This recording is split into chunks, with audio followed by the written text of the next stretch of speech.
Okay, welcome everyone to the 345th Knowledge Seekers Workshop for Thursday, September 10th, 2020. This is a broadcast of the Keshe Foundation Spaceship Institute Education Department and part of the public teachings in English. My name is Rick Crammond. I'll be a host today. And of course, as usual, we're joined with Mr. Mehran Keshe of the Keshe Foundation. And I'm thinking he might want me to play a video that we have that was put together of the exhibition in Austria. And perhaps I should play that first. What do you think, Mr. Keshe? Yes, please. Go ahead. Okay, I think it's about 4 minutes long, so just bear with me a second.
Universal Material Enhancement Unit. What it does, it works like Earth and the Sun, and inside it we can produce any material we need in space. In space we cannot take materials with us. With a new understanding of the technology, we can literally make what we need at the point of demand anywhere in space. We can produce materials where the center works like a sun, and all the systems, each one tuned to produce one material. We can produce copper, we can produce zinc. We can produce any material we need at a time and a point of need and demand. And this is what the new technology is. The new space technology, man does not need to carry any food, medicine, or water. We produce it anywhere in space. This allows the mankind to be able to sustain life for long-term duration anywhere in the universe.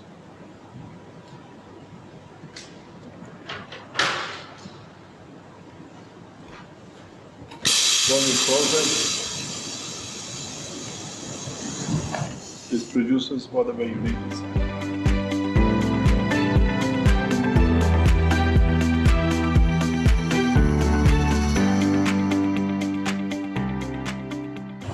In the new space technology, we do not need to take food, we do not need to take medicine. And any illness can be handled in space according to the fields of the body. And this is what is called the universal body enhancement, which means body corrects itself. If you are hungry, you sit in the system, it replenishes the food. It takes what energy is not needed. And once you enter the system, it gives you everything you need. The system works with the internal system body of the man and gives every need that the body can demand, be it food or in a space like viruses. It can extract viruses from the body as we have today. This is what we call universal body enhancement. And from now on, man does not need to depend on eating food, where he can transfer energy directly to the body as we digest the food inside our body, in our stomach or in the intestine.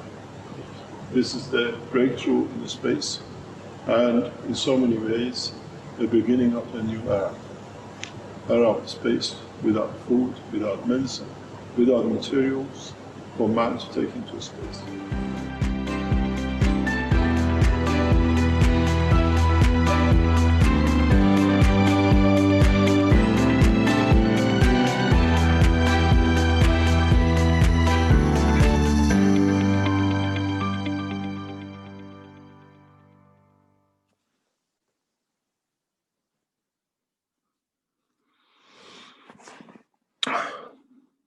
Thank you very much, Rick. Good morning, good day to you. As usual, wherever and whenever you listen or watch these series of knowledge seekers workshops. As you have seen, it has taken a long time to reach where we are today in the space technology. Mankind has moved so far, copying the work of the birds, as you could see, could touch. And knowledge of the man has reached a point now that he can fly, find his place, his medicine, his food in the depth of the universe. Which means with this basic technology which we have shown in LINS, we have made man independent of this planet. In the process of development, we have learned a lot. We learned how to fly, we learned how to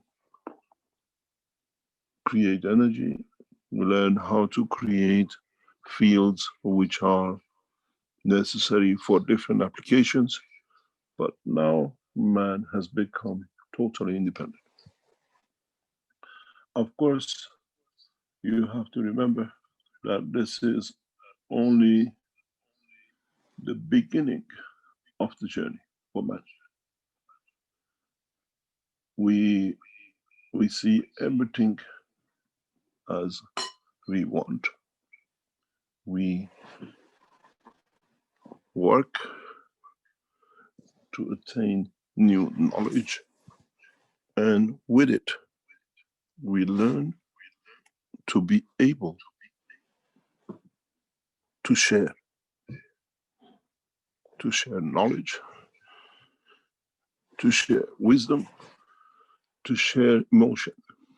The beauty of these new technologies is that for the first time, mankind has the ability to share emotion, to enhance emotion, to bring the physicality and the emotion to be in a way unified, that mankind can move further, that mankind can find new dimensions. The units shown in LINS and the following units which appears in different part of the world will bring a new dimension to all of us.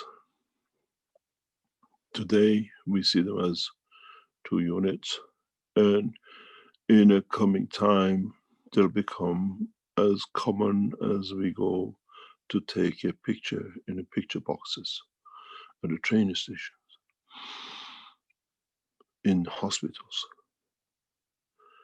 What we see is a new bright future for mankind. When you go into the unit, you don't need to go through the illness that you find a solution after the full development of the cancer.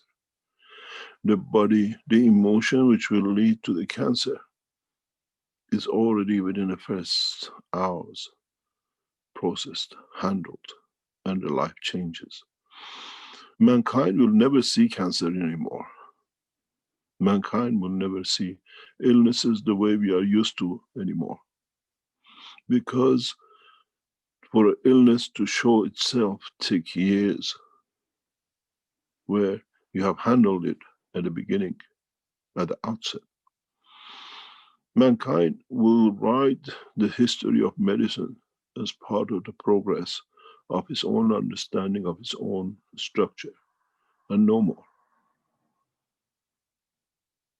We will learn to be correct, that we don't even lead to that position that create an outset.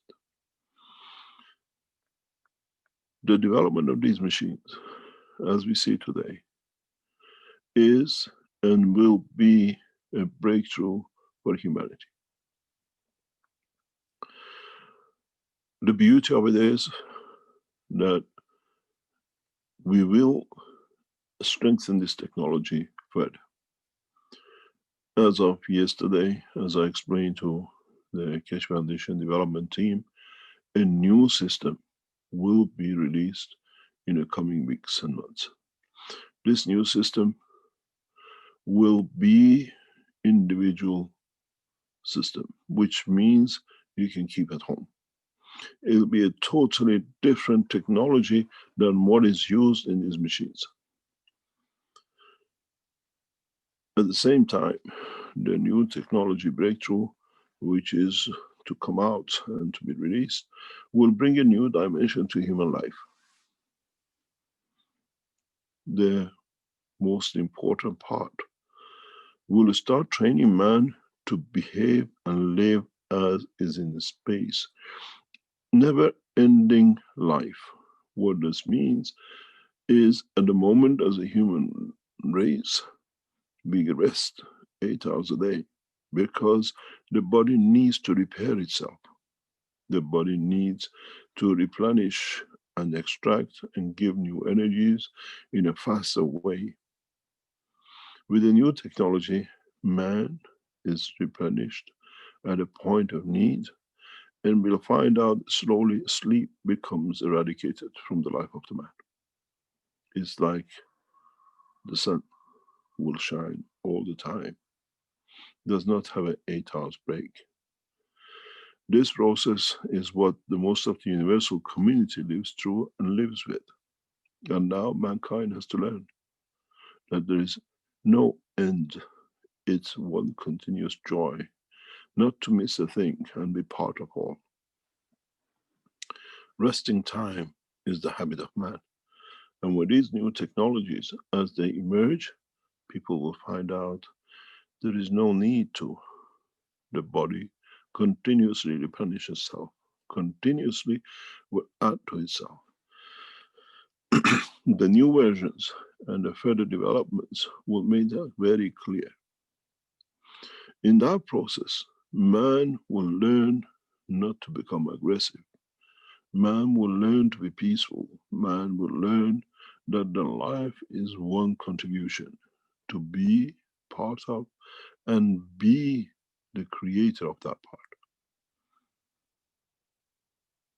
To do pictures in the coming time will show new dimensions.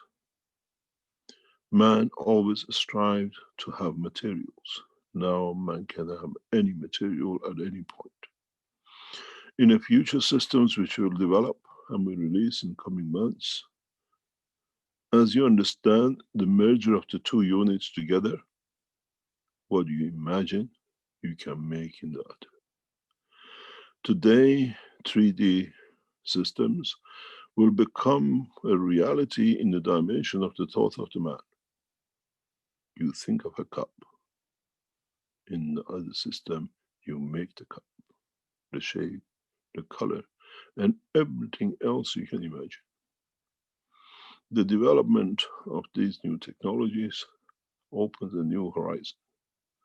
And the moment you put your thoughts in a computer program and then you transfer it to be 3D printed.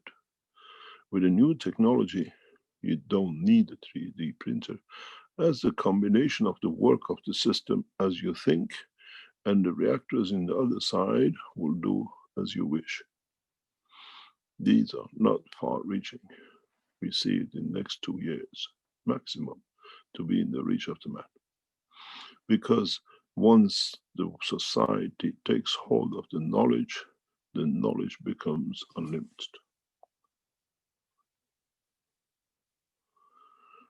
Do you need to go to the shop to buy a curtain or a furniture the way you want it, the color you want it, and the shape you want it? In a coming time, life will change. In a coming time, man start doing the same in the universe. We make things as we think, and we value it because it's the value of our thoughts and expression of soul.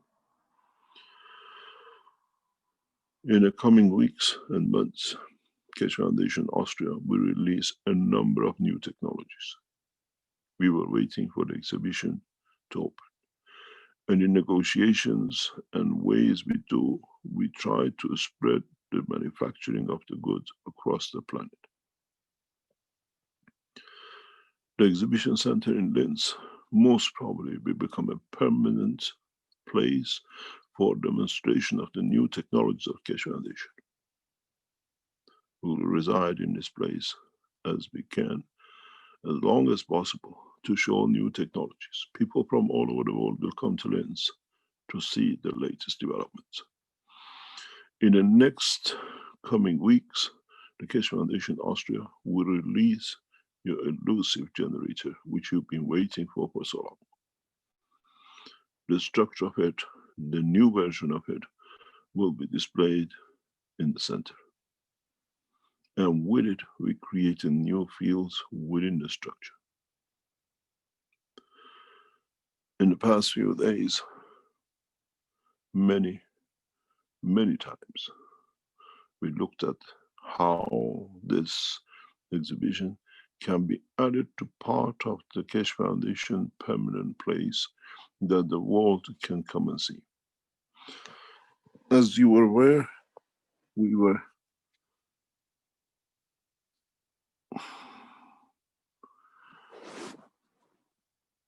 showing the system,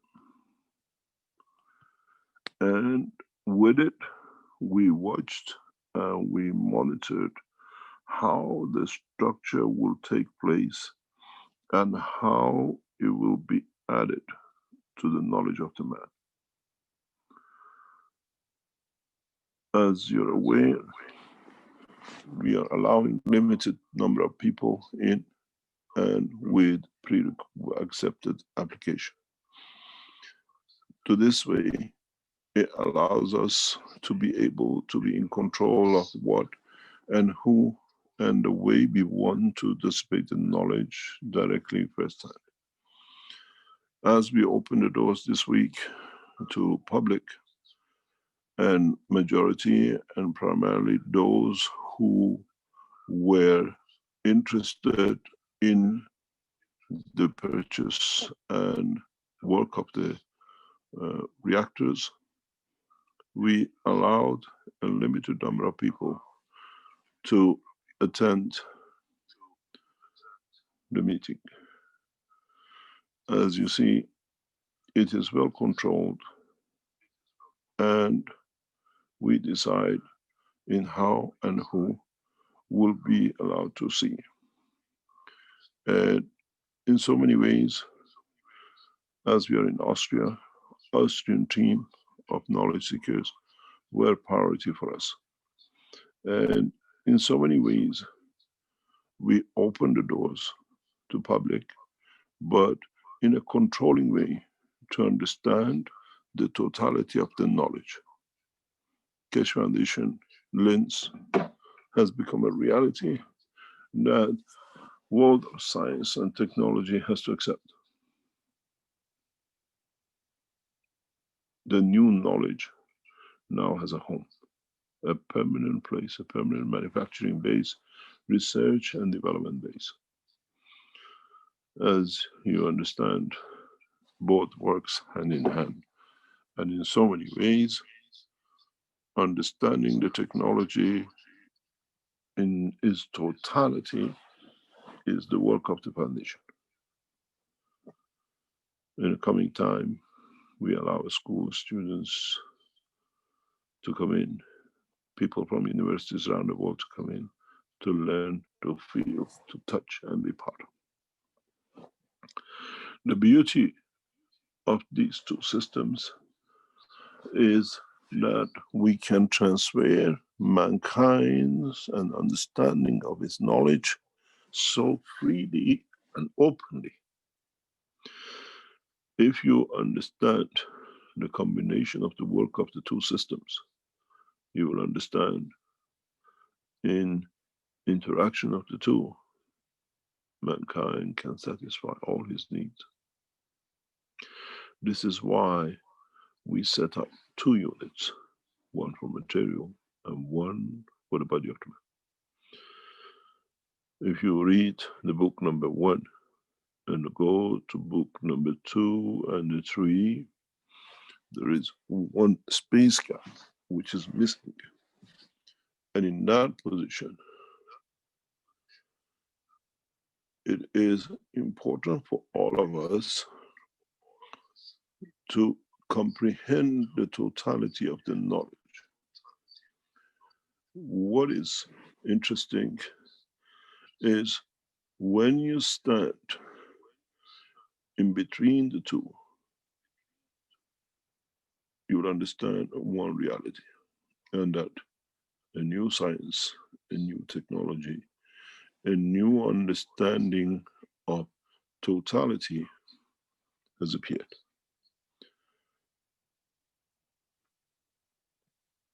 With technology, we bring peace, and with peace, we bring friendship, irrespective of color, race, and religion.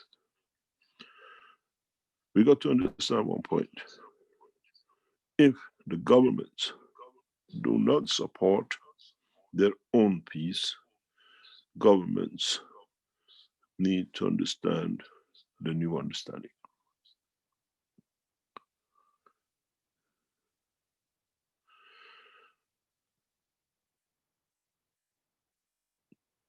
If you stand in between the two systems, you come to understand something very interesting.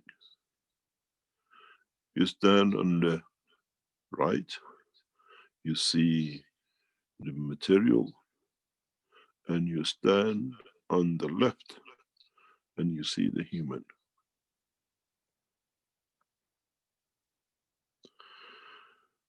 Has the time come that we understand what happens in between the two? How do we go from one to another? How do we change the matter state of the man through transition to energy and creation of the man on the other end in the plasma or a gas state? Or can we develop this technology to extent that new understanding of science allows us transportation, transmutation of two at the same time from one point to another? Mankind has reached a new destiny, and with it, we need to understand more. We need to understand, has the time of the space and time has come to exist only to the eye of the beholder, or does it exist in the dimension of totality? Do we all choose the time and the place and the space to be that we are visible to each other? Or do we take a chance and transmute and travel at the same time? Do we choose to manifest ourselves,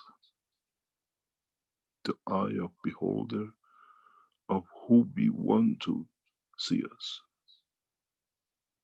present to some and absent to the others?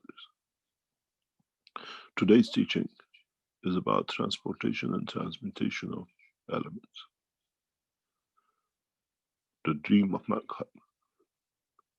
But the process needs to be understood, not only by the physicality of the man, but by the soul of the man too, as one can leave the other behind. Transportation and transmutation is the combination of understanding the physicality and the soul of the element. In so many ways, if we understand this, man has gone one step further to develop technologies and systems, not only physical systems, but within the structure of the soul and physicality of the man, to move from one to another and open a new passage between the two.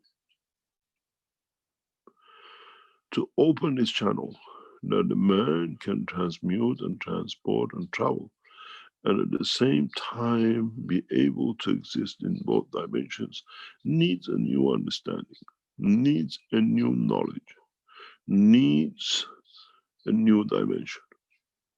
The new enhancement unit has been set to open this channel, the channel between the soul and the physicality, that man can transmute between the two and travel at the same time between the two to any direction and dimension, and with the physicality or the dimension of fields of itself to manifest itself at the point of manifestation. In so many ways, what has been lacking in the knowledge is the key which can open the door that both can exist, but both can be aware and in sight of each other.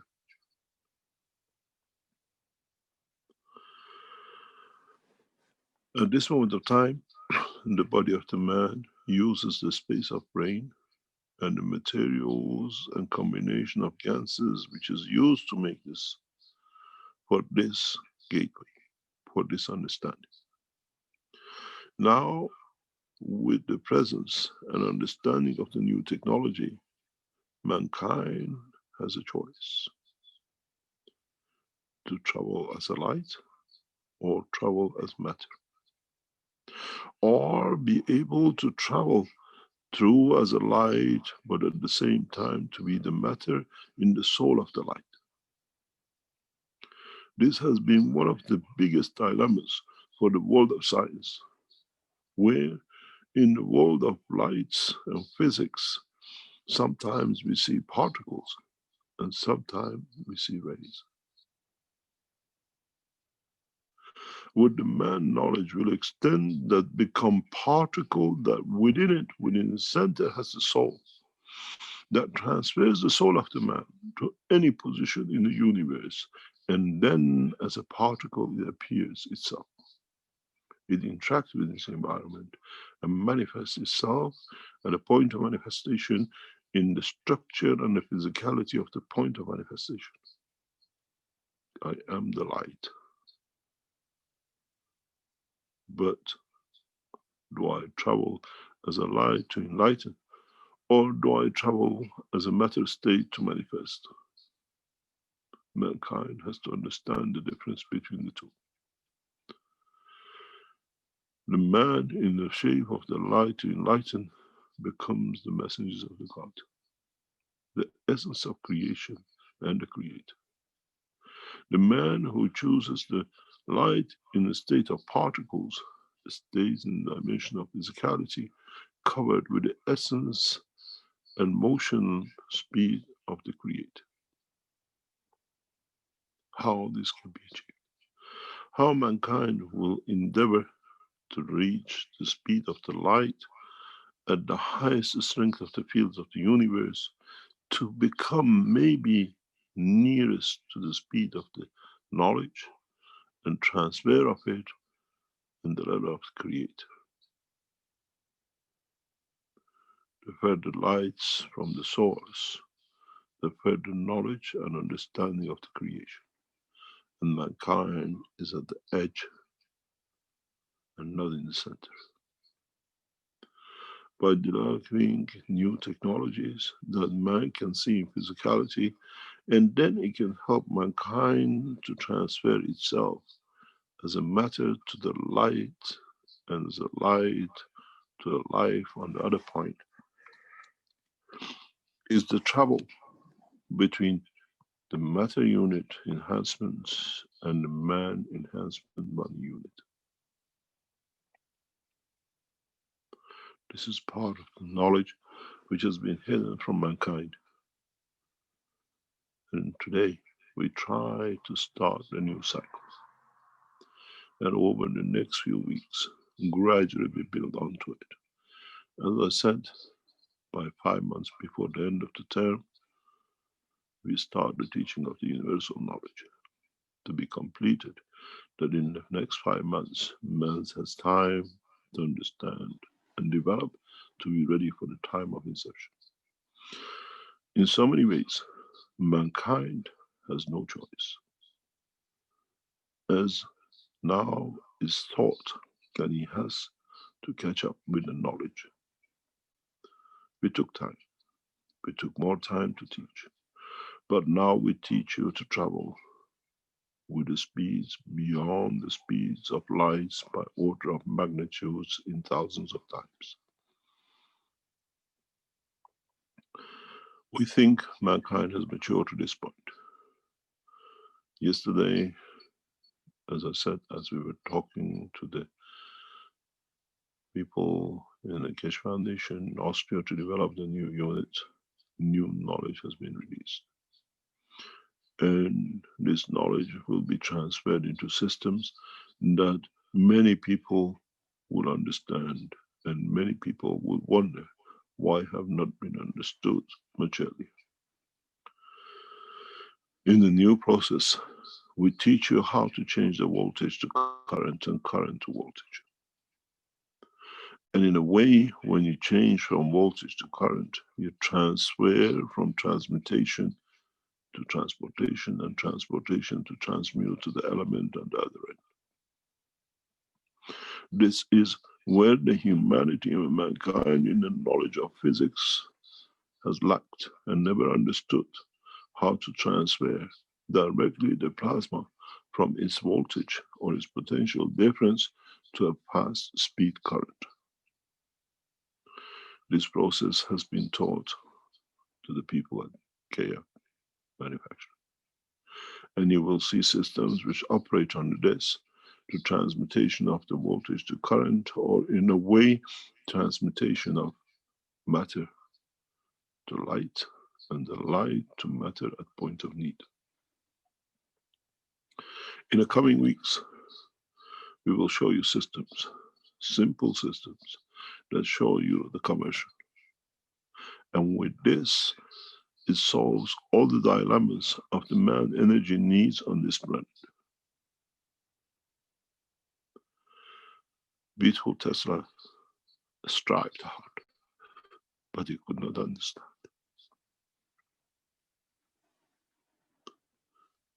Now, in the simple systems, we will show you the transmutation from physicality, or what you call potential difference, to the motion at the speed of light, to the strength and near the strength of the Creator. In time, as the knowledge expands, mankind will travel the spans of universe in seconds time of man on this planet. You don't need to choose if you want to live in New York or you live in desert and go to office in New York. In the coming time, man choose planets and the stars to enjoy and be at the point where it needs to be within seconds. In a way, man becomes part of the ether, what has been the dream of the man, but as part of the ether of the universe and not this planet. It needs a depth of understanding in gravitational fields and depth of understanding in magnetical fields of the universe. In so many ways, the soul of the man within the structure of it carries the knowledge, but man has never understood this knowledge, as physicality has taken hold and denied access to the knowledge of the inner sanctums of its own structure, what we call the soul.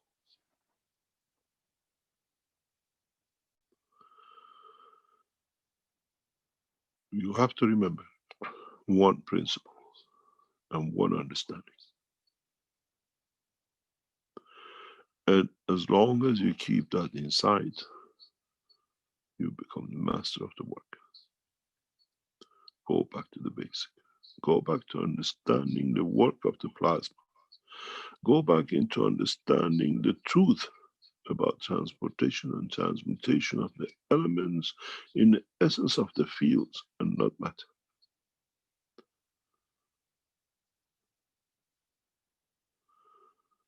The principle of the technology of the plasma and universal condition is that the strongest gives and the weakest received. This is the reason why we see the stars. This is the reason why we see the light shining across the universe. The cell in the eye of the man is so weak, but made of the same elements of the star in the depth of the universe, that in feeding it manifests the star in the eye of the man. If mankind understands this, mankind has broken through the knowledge of the transportation and transmutation of the elements. Where a light billions of kilometers away manifests instantaneously in the eye of the man as manifests on the surface of the sun, on that place or planet. In reality, what we see is not from millions of years speed of light, is instantaneous as we see it through the emotion and the heartbeat of the man and the star. When mankind learns to work with different dimensions of strength, man not only will see the stars in this universe, but mankind will see the unicos, as each universe shall become one star. Mankind is weak in understanding of his own creation, and in that process, mankind has missed a lot. When you can transmute, when you can travel at different speed of the strength of the cell of the, what we call the guns of the matter of the man, then mankind can use different strengths within that allows him to see the totality of the unicos. In a way, we choose the strength to see a star within this galaxy, to see a star in another galaxy, or to see a star in another universe. In reality, the total, what we call a spectrum of the fields of the universe, is the same across the whole of the unicos. It's us who has to choose what we want to see. The curtain which has kept us blind from seeing the other universes is our own lack of understanding of the operation of the strength within the fields of the body of the man in his cancer state. And once you understand this, and you have established the link between the citation and you, that's your path. That's your strength. That is the way you travel. Which means there is no need for a spaceship, and there is no need for configuration of the system to get you to. As, where, and what you have seen has sent you the message, I'm here. And on the return of you confirming to it that I see you, you can return back to the same point.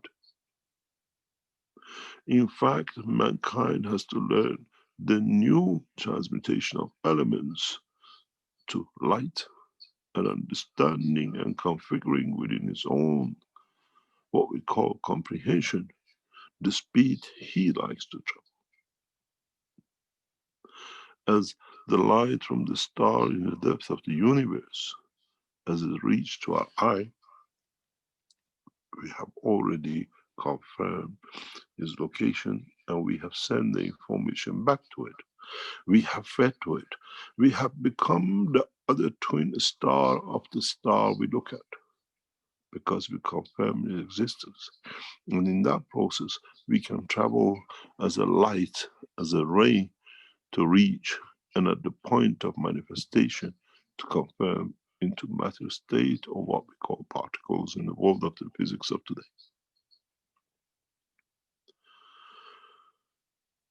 This knowledge has been open to me for decades, but I could not explain, as mankind was not ready for this. Now the mankind has come ready, and is ready to understand the transportation and transmutation. The new enhancement unit will give mankind this process. I did not bring the universal enhancement unit for body of the man, for diseases, and for enlightenment of the soul. I developed this for mankind to have access to be able within these systems to travel the depth of the universe and manifest itself at any point it needs and it loves to be. We create the condition of the fields within the structure of the brain of the man, and with it we make it instantaneous travel across the universe.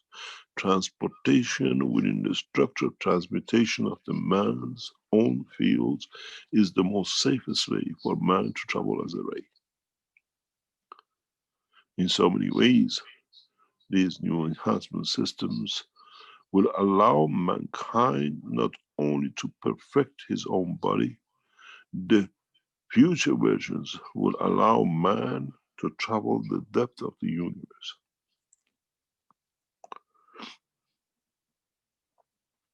Do you want to travel as the light, or would you like to travel in a spaceship? The choice is yours. The soul of the man has chosen the spaceship of the earth to manifest itself at this point in time. With the new knowledge, would the body will be happy to manifest itself in this position? Again, depends on the knowledge of the man. And as I said, according to his comprehension and the strength of the knowledge to understand.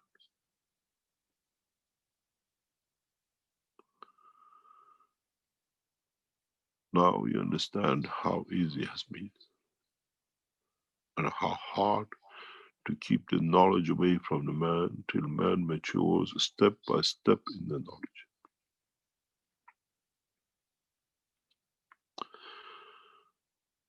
As you try to travel as a matter in one unit to the other to manifest as a man, what happens in that position? What happens in that space is where the knowledge and the gap is within the knowledge of the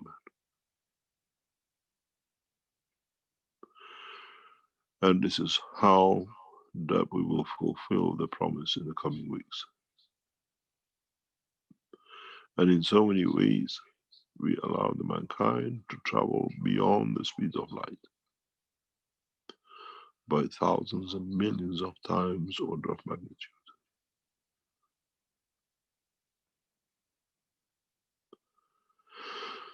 Try to go back to the basic of the teachings and understanding of the flow of the plasma. Its inherent conditions of motion, its inherent condition of existence, in inherent condition of interaction. Then mankind will understand one point. As you travel and you have frictions within the structure of the physical dimension, then the light will have the same condition and friction with other fields. So mankind has to learn to choose wisely that does not run out of energy at a given point of the wrong strength. These are all be taught. And in a way, when we release the first true Magrav energy system, we start that process of the conversion for man to understand.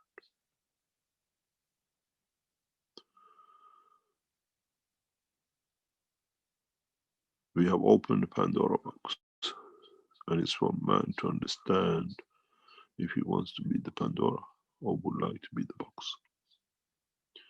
Engage yourself or to travel the depth of the universe. The present physical structure of the body of the man and its interaction and the structure within the brain of the man does not allow such an openness. For this, we need to create a new structure that within the physicality of the man, both carry the same. For this reason, there is a need for a new generation of life. a new generation of beings that have access to both. And the present physical body of the man lacks this knowledge, lacks this connection due to inner structure of the physical material of the brain of the man. In the new life to be born, this will be solved, and simultaneously will be transferred across the new birth, across the universe. With this, we allow the transmutation and transportation to all the beings across the universe, and not only the man. The test of time will confirm the existence, will confirm the dimension. As man over millions of years have created different organs for functionality on this planet, now the structure of the brain of the man will change to create and allow the new development that mankind can transmute and transport at the same time to be both in the dimension of the plasma or physicality. For the first time, this gift has been given to man and it will be visible to many as it takes shape and dimension. Will come with a new birth for mankind to enjoy, and with it to understand the birth of the new knowledge, the birth of the new cycle of being that will become a pattern across the universe and the universe. The time has come to mature for mankind and the universal community to reach this level in unison, that there is no race behind, and any new development, any new creation will bear the same knowledge at the point of inception. It's no use letting so much hardship has happened to mankind over billions of years to reach this point.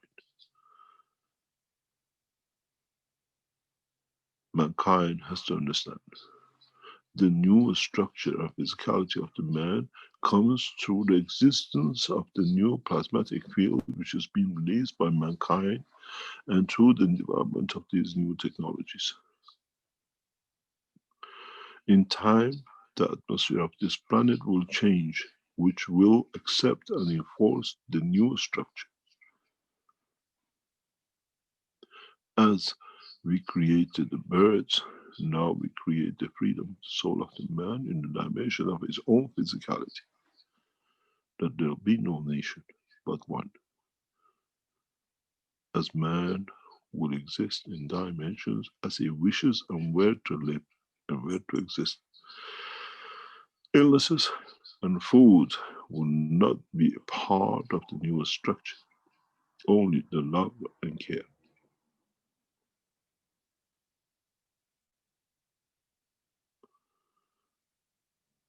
As was beautifully put, be calm and be kind. Be calm to understand and be kind to share. Be kind to be able to give unconditionally the new knowledge and receive. Those of mankind who reach the point of maturity will benefit from the new soul and new life to be created through the strength of the knowledge and peace.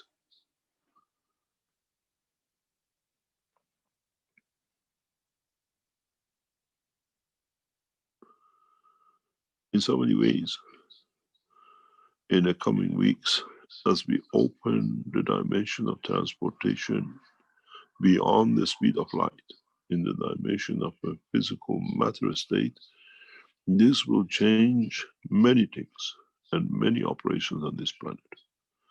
The present computers become useless. The present structure of transportation becomes a donkey work. The present cycle of feeding the man become non-existent, as man will be fed through the strength of his own inner sanctum of energies. In so many ways, a new mixture of ganses will be released to create that condition of the totality and satisfaction. I have asked the Keshe Foundation team in Austria to start the production of these ganses, which in totality will bring the new level. Our target was to show the two units. Now we show the amalgamation of the two. How when we put them together, the amalgamation will bring new understanding and new totality to the science of the man. As I said, very soon, the dome of the exhibition center in Linz will be lit that it could be seen from all corners of this planet. The light from it would extend beyond the building. And when you ask for the building, the light building, and everyone will indicate to you where to. You will understand the totality of the knowledge in the essence of the creation. Once you enter the dimension of the fields, you will enter the openness of the knowledge of the universe. We do not make a temple, but we make a temple of knowledge.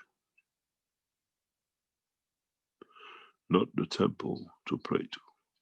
You come in to enhance the technology through your own understanding, and you come to enhance the knowledge of the universe within the structure of the physicality of the man.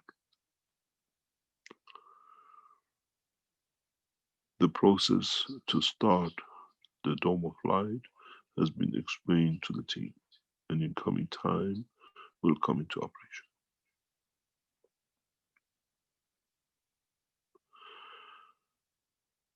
You have to understand where you did not understand the teaching and go back. And if you come to that point, you will enhance, you will understand how you can travel the span of the universe and universe, both as rays or as matters. The choice is yours. You choose the speed of travel and then come where to enjoy the scenery that you travel to.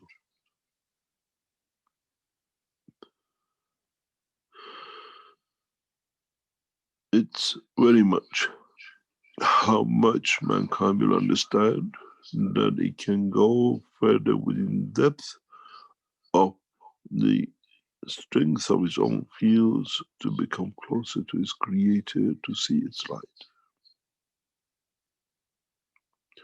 Does not matter in any position in the universe.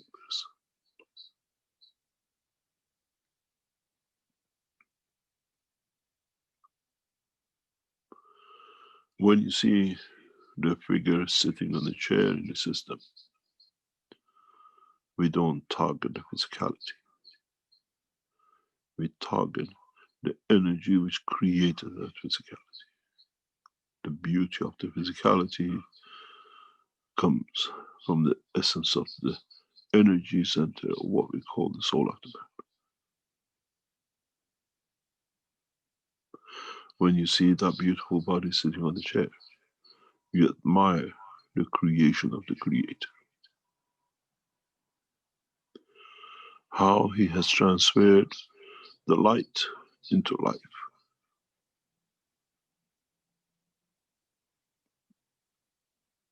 That's all it is. We come as light from the sun, and we become life as man. And now we teach the knowledge for man to become the light and manifest itself as a man anywhere in the universe. Up to now, we stuck to the book number 1, and now we started teaching with the book number 2. The structure of the light, the understanding of the totality of the creation. Light is the transportation and transmutation of the elements in essence, the true essence of the creation, and nothing more. Then mankind has to decide it transfers as a light or as particle, or both at the same time. Now you understand.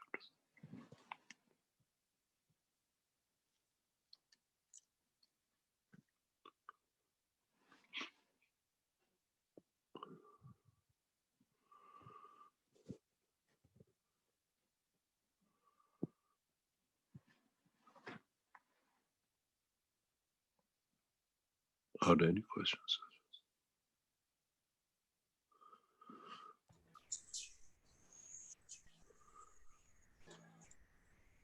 Thank you, Mr. Kesh. And I will remind the attendees that they can raise their virtual hands in order to ask a question here in the Zoom chat. I think we had a question in the YouTube here. We had a question from Esteban who asks, can the unit that generates matter generate at a distance in case someone needs something to be sent or sent to it? What do you mean? I think he means, can the unit generate matter at a distance? Like, could you send some emergency materials to someone in an earthquake zone from the matter enhancement unit?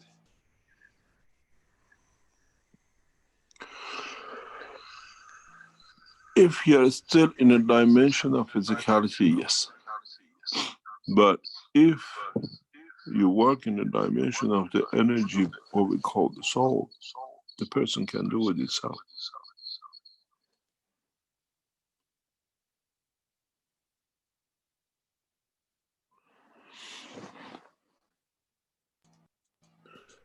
Also, you've mentioned that in the near future, let's say, we'll have units that can generate what we need at the point of need. So in a way, you wouldn't have to transfer that matter level stuff because it could be made manifest wherever we are. Is that kind of the idea? If we have to have some sort of machine, that is. Technically, we can do that without and just manifest. We do in many ways already, but in the ultimate, eventually we'll be able to manifest anything we wish at the point of need, basically. Correct? What do you mean? Well, that if someone needs food, for example, then we'll be able to manifest that from whatever we have available at the time, let's say, whether that's in the matter level or just in a emotional level, let's say. Perhaps that will be, you mentioned, for example, in the units, in the near future, we'll be able to just think of something and have it manifest, have it. That's what we just said. Mm-hmm. So if we can have it manifest in the unit, could we also have it manifest at a distance somewhere? Maybe that would be the question.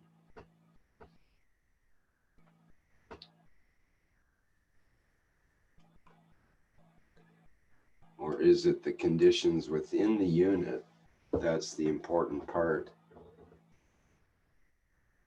That's its own enclosed space that's for a specific purpose.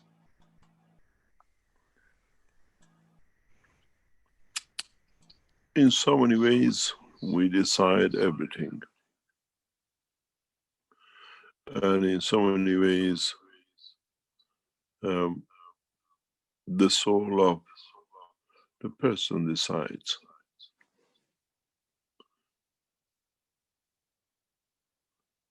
At a point of the need.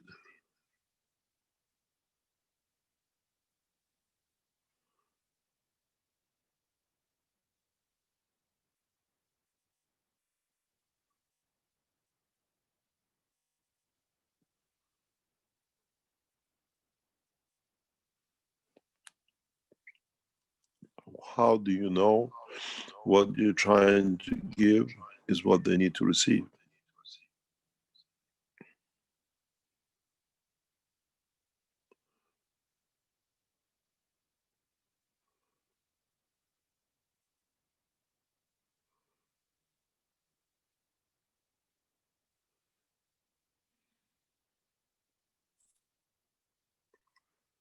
you want to give, but maybe they do not need to receive, even at the level of their souls, because they're comfortable at what they were and how they were.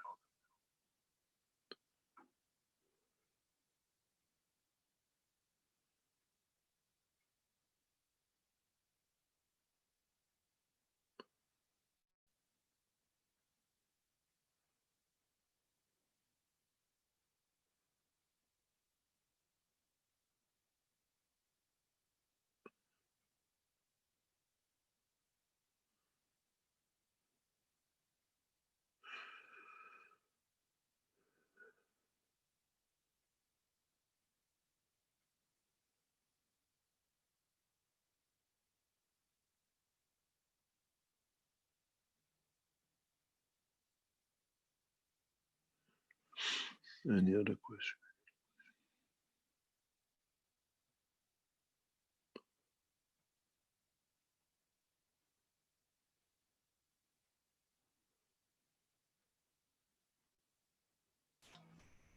Yes, we have a question from Lissy in the Q&A, who says, thanks for all the love. In the health unit, can genetic conditions and diseases that occur during the formation of the being during pregnancy, such as Rett syndrome, be corrected?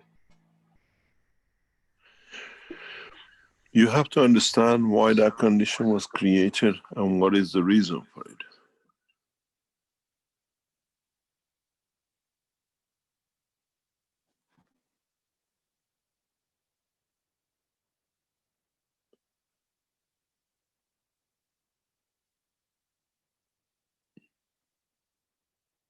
And what was expected of the soul to confirm itself in a present physical form.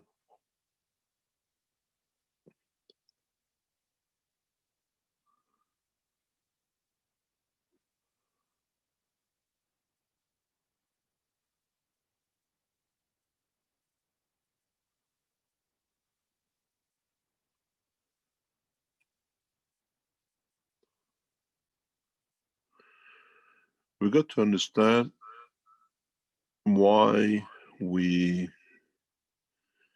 work this way and why we decided, or our soul decided, to manifest itself in this condition. And how would it matter, or how would it change the physicality?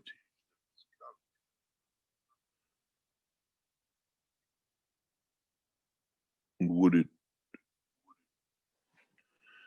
bring a new dimension? And would it bring a new understanding for the soul that accepted this condition?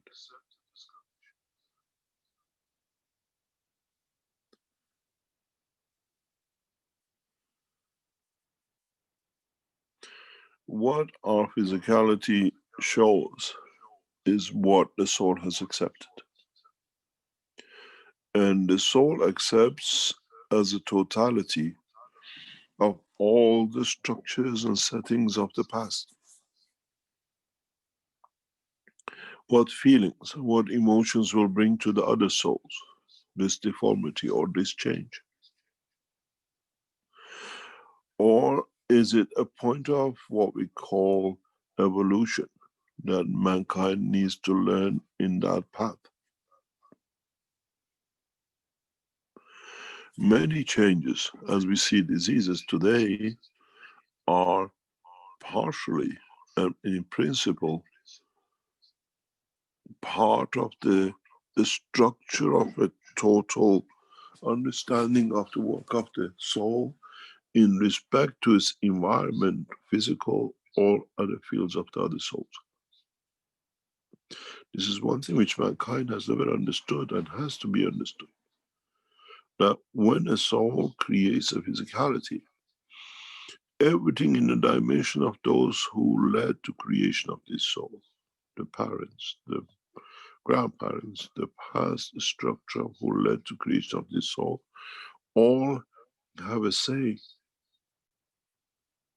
It's not just, that's it, I'm here as energy and I decide. This is why we get the color of the eye of our grandfather and the behavior of the grandmother. This is what needs to be understood. This is what has to come, that at the same time the soul of this planet, the soul of the structure of other entities on this planet have a say in this structure. Why do we suddenly get the same kind of defects all over the world in one go without anything? What is the planet is trying to tell us? What is the process of evolution is going through that it needs this in the future life for physicality to be alive? Not all the what you call genetic defects are defects. These are part of the correction that the body of the man will need in the future generations. Mankind is so physical that it will not see and it will not understand and it will not comprehend the totality of the work.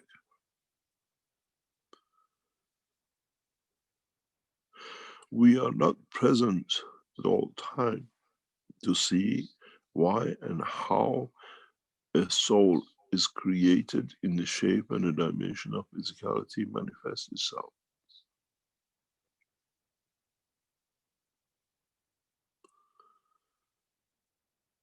If our wish is so, it shall be so. But the rest has to be part of.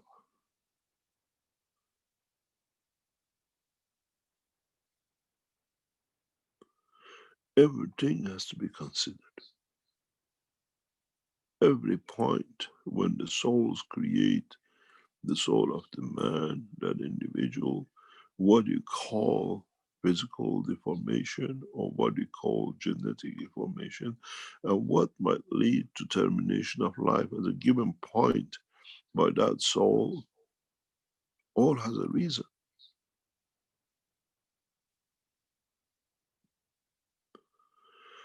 What is to bring to the man, to the mother, to the father, or to the child, or to the grandfather, or whatever, that mutation at a given point in time. Don't forget, the life of a man is like a car. His lifespan is decided before. You are the only one who puts the fuel and drive it. But at the end is written at so many 100,000 kilometers to come to a halt. Cannot drive anymore.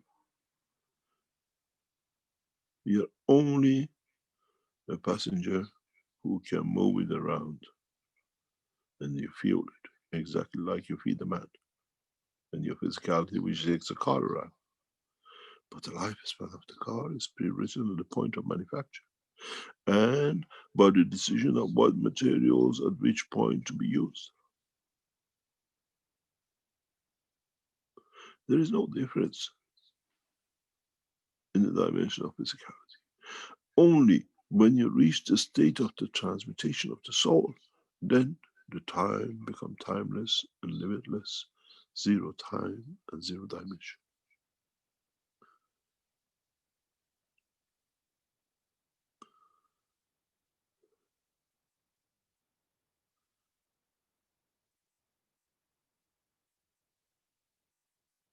The mankind has to understand it. The mankind needs to understand it. The mankind has to grow to understand this. Why do you want to change a defect? What would that essence, the time of the separation of the physicality due to that defect, has supposed to bring to the soul of those who are around? How would they be, and how and what would they learn from it? In the future, the body of the man will be perfect. In the future, there shall be no illnesses or no defects, because even when you carry the soul within the womb of the mother, in entering systems like the enhancement unit brings the perfection to every child shall be perfect in soul and physicality, and all will shine. But each one which decides on its own dimension of physical existence and the way it wants to manifest itself.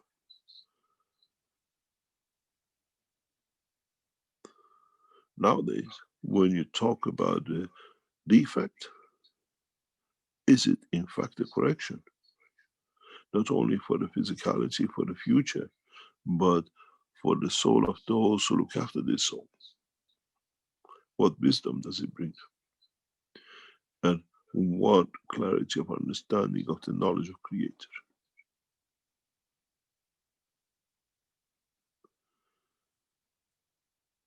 Go back to the Chinese old saying.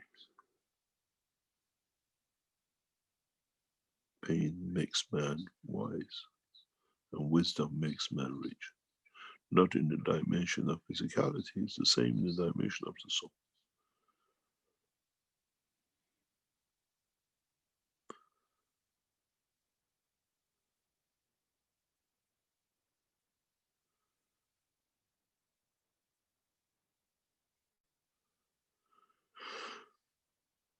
You want to correct syndromes, genetic defects, correction of physicality. After March 21st, that will become part of the life of the new life. Before that, mankind has to live with the dimension Y. When we create the perfect child, in essence of the soul and physicality, then the life of the man will start to live and the universe the same. You remember the orange and the cup? Now there'll be many cups across the universe and one orange.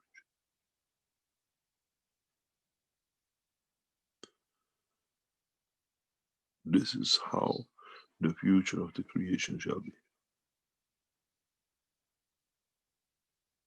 Then at that point, you have to ask the physicality, why have you chosen this? What do you expect? What do you want to reach? What do you want to get?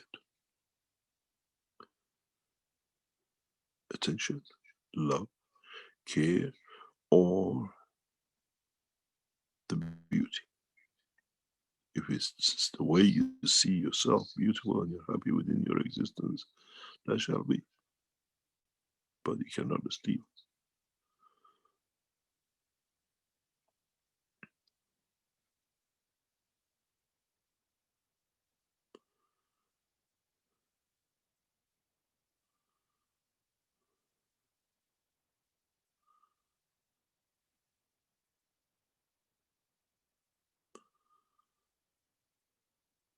Any other question?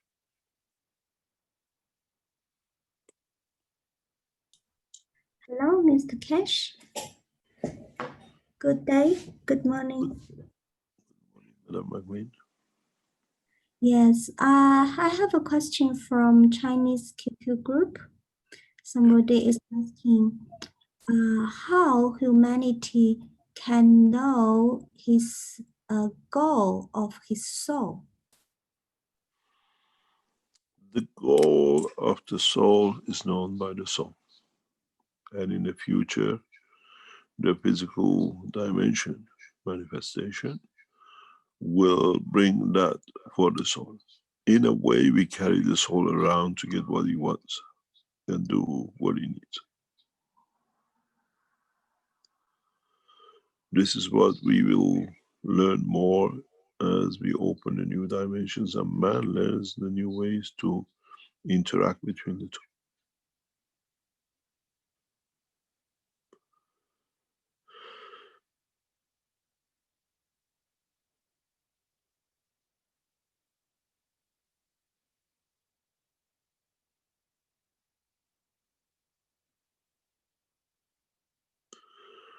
In gradual steps,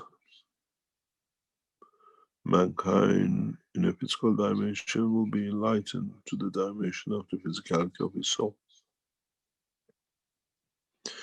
And the construction and development of these systems is that the space gap.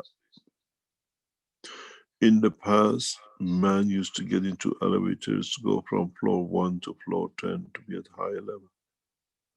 Now mankind has learned and has to learn the new way to enter into the dimension that he can elevate his souls from 1 to 10. And these enhancement units are part of that process for man to understand more in a free space the dimension of his existence. Now it's not only the physicality which we take from 1 to 10, so we can do the same with the soul of the man. But this time we don't take man to level 10. We show the man the level 10 within the structure of his own soul, the comprehension of the totality.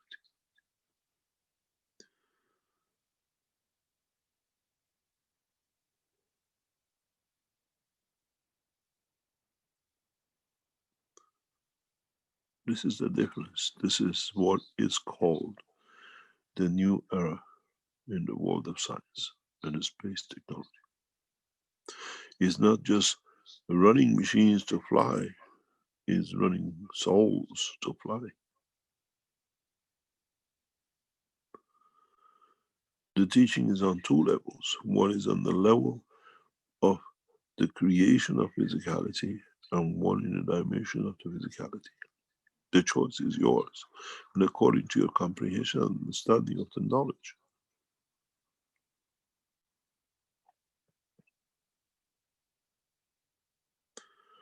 There is no time tunnel.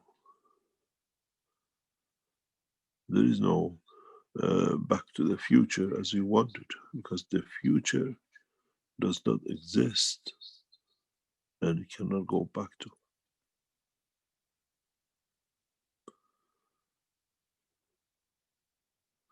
You are the creator of the future and simultaneously the whole of the universe. But collectively, by collection of the fields of the universe, if man matures to that point, you can see the past.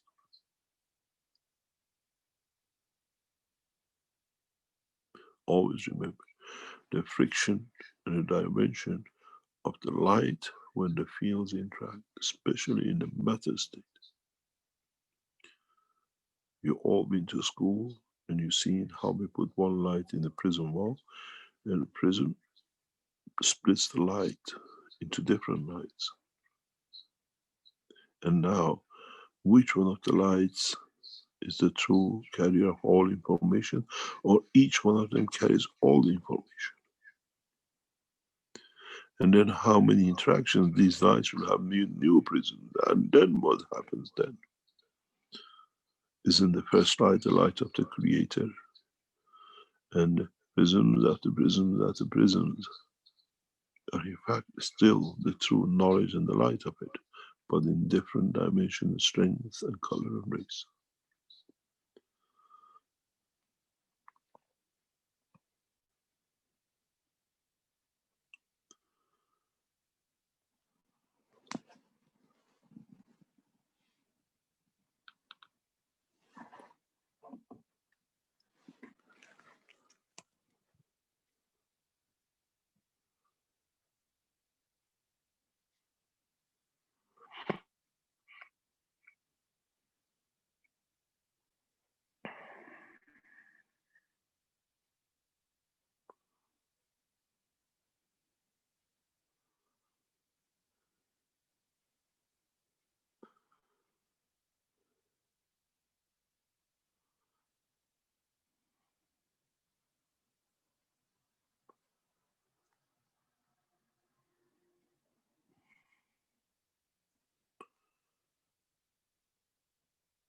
Any other question?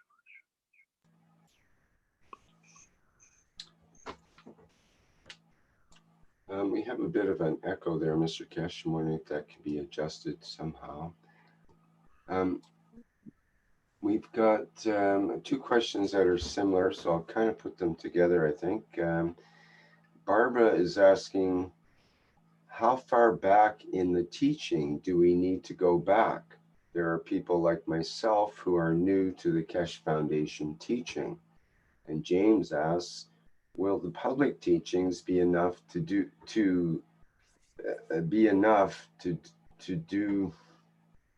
make everything that is taught, or will I need the private teachings? The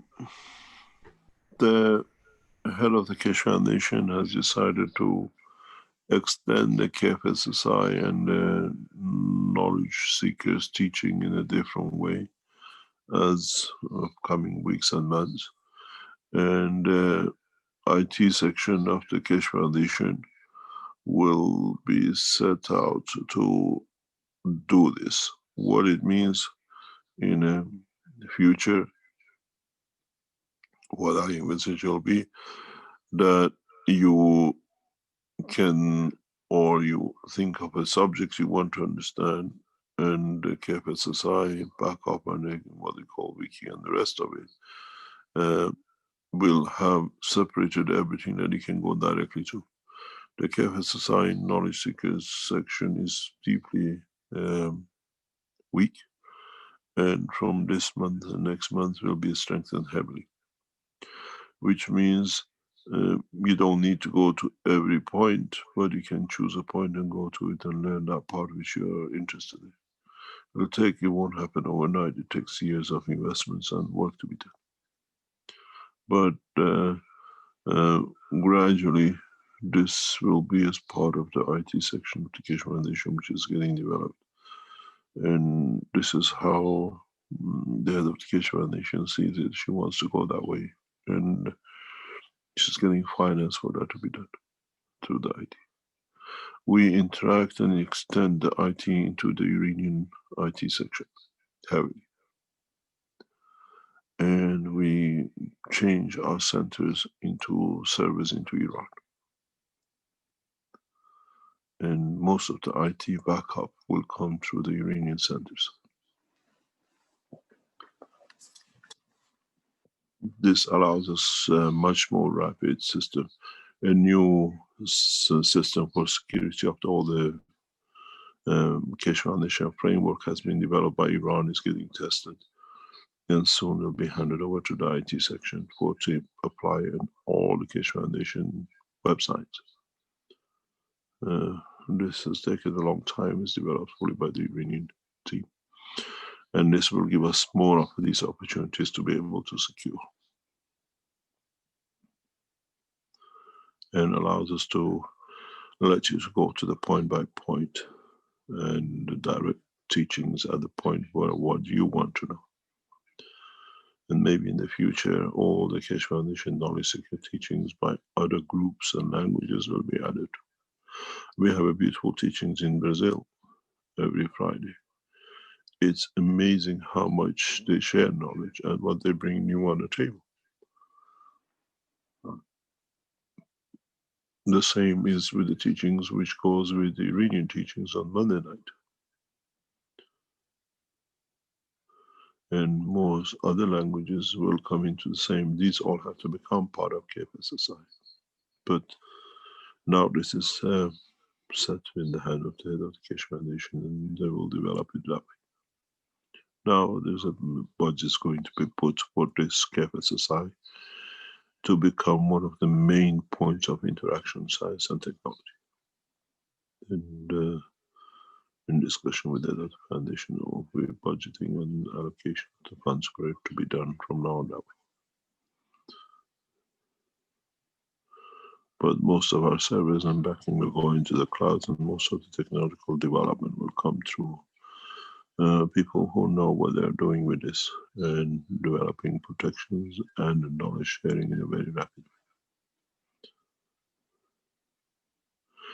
way. As we bring these enhancement units for medical application and the center moves to Iran, will bring more and more technological development of Iran.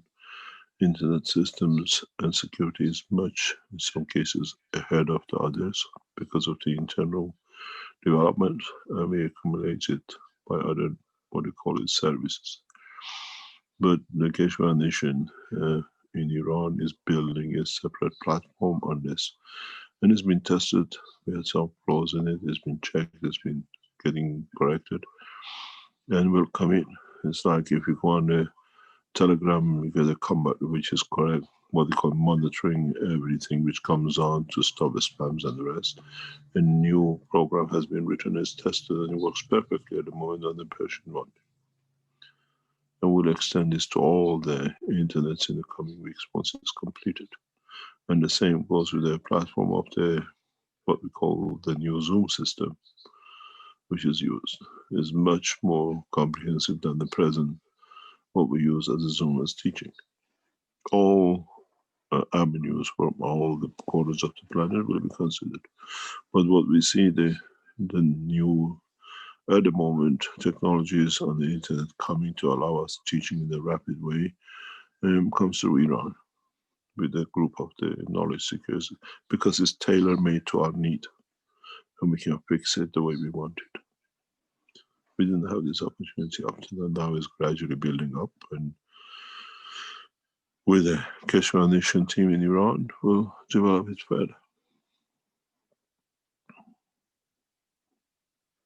You should be able to get into the exact point you want to learn, the topic you want to learn. Very, very soon.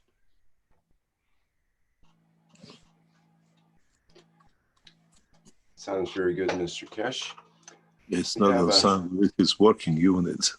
It is getting developed, it's tested.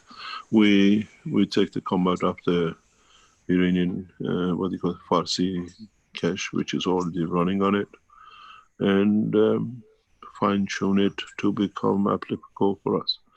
These groups, these teams which come in now allows us to tailor-made for our needs. Our need is not like any other organization.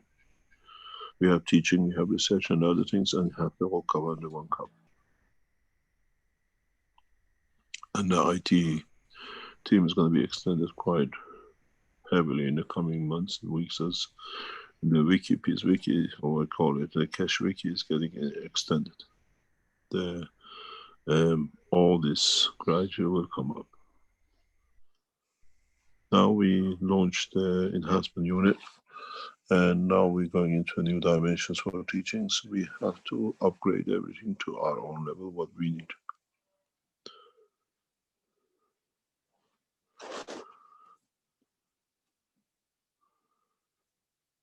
But that's the headache of the head of Keshe Foundation. The two ladies have to decide how they're going to do it in each country, in each part of the world.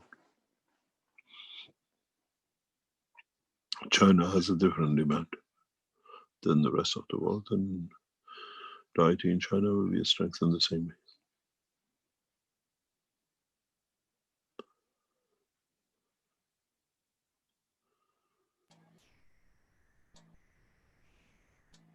Okay, Mr. Keshe, we have a knowledge seeker that's been patiently with his hand up here with the name of John. And perhaps he can go ahead. Hello, Mr. Keshe. This is John from Arizona. Yes, Mr. John from Arizona. Do we see any new pictures from your base? I have some pictures, but they're not that exciting yet. Just okay. Don't let us get excited too much in one go. Excite us slowly. I got a question about the units that are in Austria now. Are you going to be actually running them in that space where you're at now? And will we expect to see, YouTube videos coming out showing yes results yes. of what you come up with? Yes. As I said, this exhibition is a live extension exhibition, which means we open on Tuesday, Wednesdays, and Fridays, and maybe Saturdays to public. Mondays and Thursdays is set for development testing. So as we, even I told you, we develop, even now, part of the system is redeveloped, is getting redone. We run it, and as we run and we see the development and the production of materials or other points, it'll be live video recorded and it'll be shared. Yeah, there's a German group that are putting everywhere this is fake, and these are all rubbish. You have to understand the German group, which is with the facts about cash or whatever. These are the reminiscences of Alan Sterling Pedophile group, which they lost their income. They're all pedophiles. Facts about cash is set up by the bunch of pedophiles who used to do child trafficking. And the only thing they can take revenge is putting these up. So when the Germans and the others, Austrians and the other people going to see the facts about cash and the rest of it, this is all pedophiles. All of them are pedophiles, especially in universities, taking children and young boys for clandestine activities. And we hit their pocket, and now they are going everywhere with about the facts about cash. The facts about them is these are all pedophiles, all remnants of the pedophiles we know. The head of them died, and one be the top guy, communication guy, as Pizwiki, we put in prison for life. And these are all the ones who write these things are all the rest of the pedophiles. If you remember, we saw the two ladies, Sarah and others appeared. They got reprehended by the governments, and these are the rest of them. Whoever writes, and we know their identities are all pedophiles. And they try to say this is fake, it's not going to be done. And they're going everywhere. And we're opening their hands. And in a way, now we know fully their identities. They all have been involved in child trafficking and abuse of children. So now you know why they're writing so much. So when you read it, read the writing of a pedophile. One died. We saw him how he was heading them. Now we see it in German and every other. So when you read the Keshe Foundation or facts about cash, know it's written by those who've been hit and they write as much lies as they can. And in that process, all the systems will be shown in a working condition. We have to do certain things to optimize, and we bring it up that in some sessions you can be present, or knowledge seekers can be present when they see the system producing and running. The systems are in working condition already. We have not switched them on in the arena. They'll be switched on sometimes in coming weeks, next week or two, and will be operational. The systems, we have to check everything is according to what we want. We, as I said, developed new ways to optimize the operation during the past couple of weeks, and it's getting adjusted. And then we bring the system. You got to realize part of this structure carries the elusive generators, maggrav systems you've been waiting for. It's a hybrid of the plasma technology and AC, but we're taking all that out gradually because we had to do some other things in the background that we could see the elevation of the energy and the way we wanted it. And yes, you will see a fully operational system. The way everything on the platform is, as I said, so as this is becoming a permanent home exhibition for Keshe Foundation, new technologies, we gradually over the next few months will take the whole of the building permanent. This is my plan. The exhibition ends in the coming weeks and months. Gradually, as we develop new technologies we need to show, we take over the whole of exhibition center for terms to show, and then we retract back to the platform we are. And for example, the cars will be shown most probably downstairs, the what you call the flying cars. We are about 6 months to a year away to show this. You got to realize to get these two units off the ground has been a big challenge for the Keshe Foundation team. And now that we have done this, the Head of Keshe Foundation in Austria is opening a new factory in Austria. That's her main target in the coming weeks, that the research center stays independent. And the new factory will produce the new systems off-grid online, which means we do plug and play, and everything will be produced according to European standard. And the structure of physical structure will come from our organizations in China. And yes, you will see as we produce, as we set things to go, you will see it.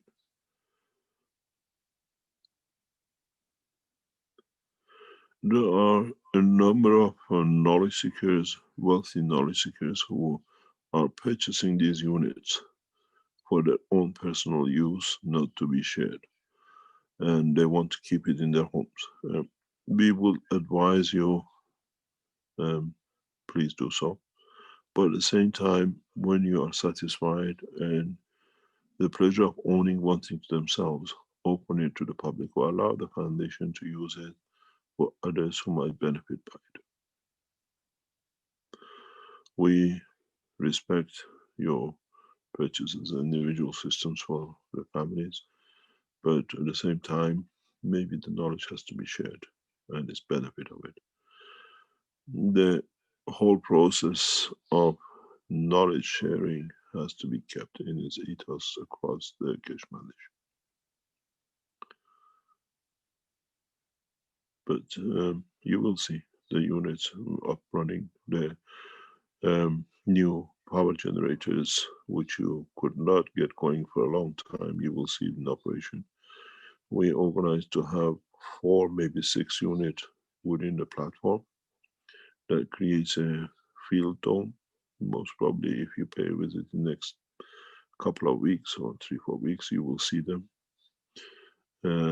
Then you will see in the next few, maybe 2 or 3 months, the what we call the new totally universal plasma systems, which is no motors, no systems in the system. You become part of planetary system. This knowledge has been shared with the Keshe Foundation Manufacturing in Austria. We'll strive to build it in next maybe few weeks, and you will see it. Motorless, what we call coreless systems is already, I designed it about 6 years ago, maybe more. And now that we open exhibition center will come to reality. In a way, if you look at it, we have the sun which gives us rays and creates the earth. Now within the structure of the earth, we create another planet, which is part of these systems. The knowledge is there. Now we start teaching universal technologies. These units can be seen. And in a coming time, all the universal enhancement units will bear miniature version of these within their structure. In coming months, you will see a tabletop material production unit, which the foundation will release using the new technology. There's a lot to come. And with it comes the readiness to create the new conditions for creation of the new child. They'll be explained in so many ways in the coming time. The child of knowledge has to be within the structure of the soul of every man. And that's why we are striving to do.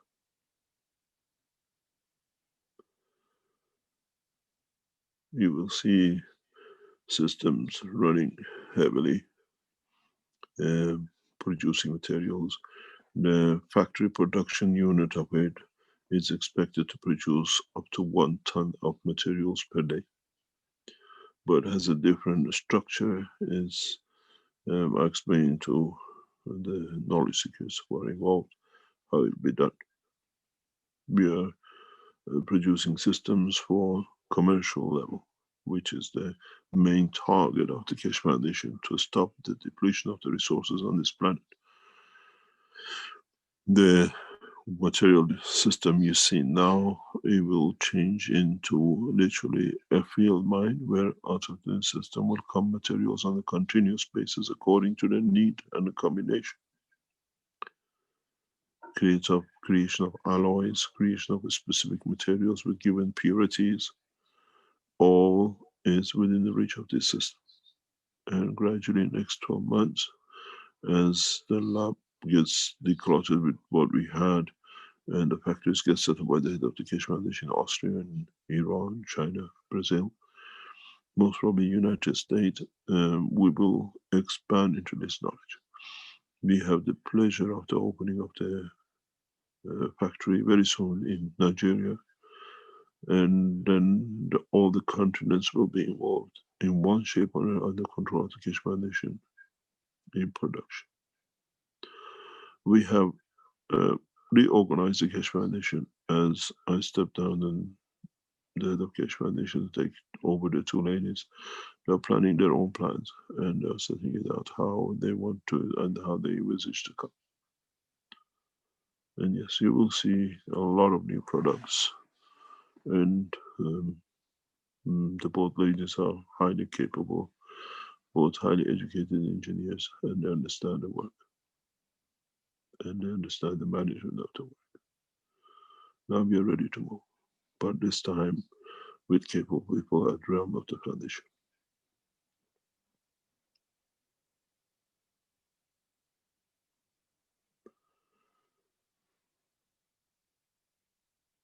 You will see production of materials in the coming weeks as we set it up. We have to do one of the criteria for it is a couple of other things needs to be completed in the center.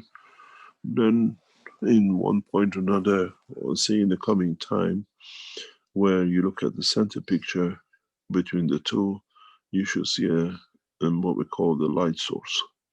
This was part of the teaching of today. The transformation from one unit to another will create a field's light. You will see.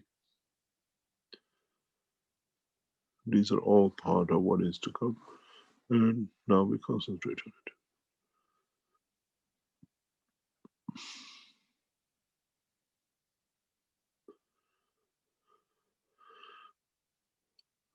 I hope you're happy, John.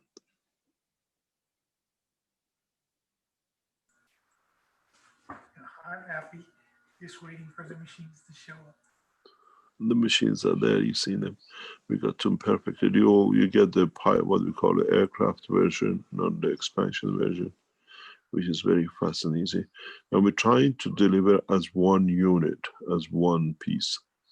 That it'll be plug and play, systems plugged in at the point of arrival of the structure and play the game.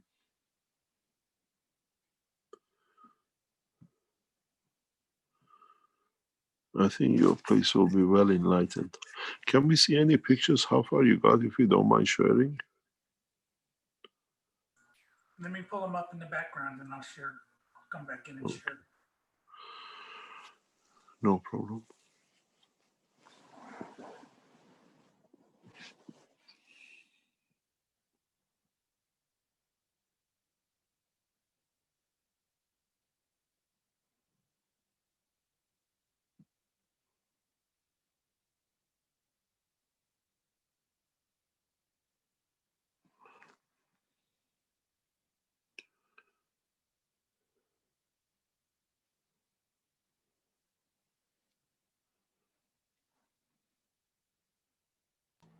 Perhaps you can answer this question while we're waiting from Lissy.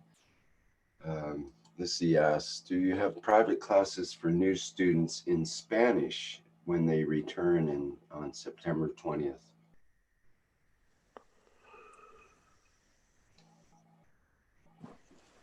I'm not sure if there's the Spanish teaching will carry on with the Spanish groups. That you have to ask the Universal Council from the Spanish language.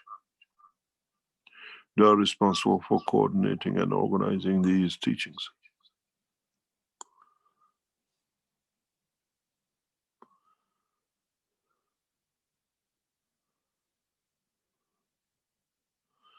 All the also council members of the languages, they're responsible for looking after these things, the teachings and how they coordinate things. And it should be Spanish, Portuguese, now we see it. Portuguese has taken a beautiful shape in its structure because it's well planned out for Friday nights. When you attend the Brazilian teaching, not only gets translated into English simultaneously or in concurrently together, they do it, but every presentation is well planned. It's a lot of time spent by Rafael and the Portuguese team to make sure that 4 hours of presentation is absolutely solid. We've seen the same kind of thing with the American teaching on Sundays.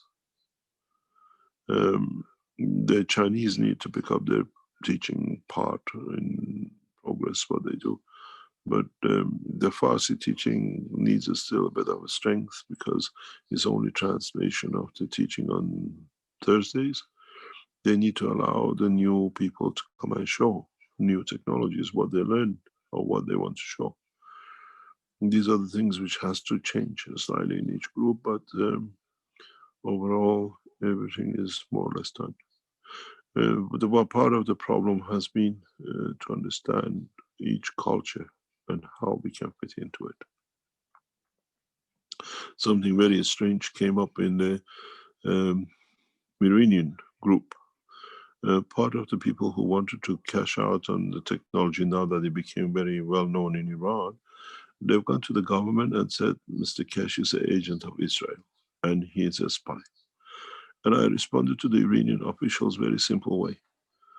If I was the agent of Israel, I would give the technology to Israel, and with the knowledge I gave to Iran that they wiped out the American base in Iraq a few months ago, the Israelis will wipe out Iran in no time. I stayed loyal to my nation and to humanity. And these people are actually the agent of Israel who put these things out to decoy and diffuse or confuse in a way. If I was an agent and working for the Israeli government, with the technology I have, I don't need to come to Iran. The knowledge I'll transfer to the state of Israel will wipe out the state of Iran. And this will never happen. I stayed loyal to bond to my nation and to the citizens of Iran and the planet. There shall be no war. And this is why we took the technology to Iran, a peaceful nation. And now you can understand how the same process carries on. People like Dr. Asadi and the rest, and people in the university trying to create this mayhem within the structure now that their hand has been opened. There is a very simple message.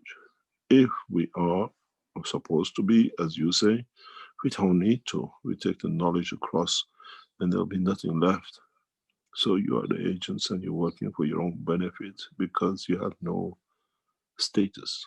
You found name and you got crowded and you got blinded by a few people calling you sir. We stay loyal to the nation and government of Iran, to the leadership of Iran, and all the governments around the world, in respect of color, religion, and race. I have to make this very clear because Dr. Asadi and the rest of his gang, what we call agents themselves, have written the Iranian government. And my answer to officials online today is very simple. The knowledge belongs to Iran and it stays Iran and will come out of Iran the way it's coming today. My voice is the voice of Iran.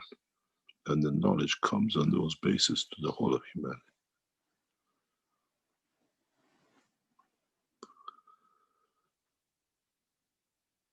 Those who sold themselves to the Belgians came out with another set in Iran this way. We got rid of one bunch and a new bunch appeared because they sold themselves. We are humble knowledge seekers and educators.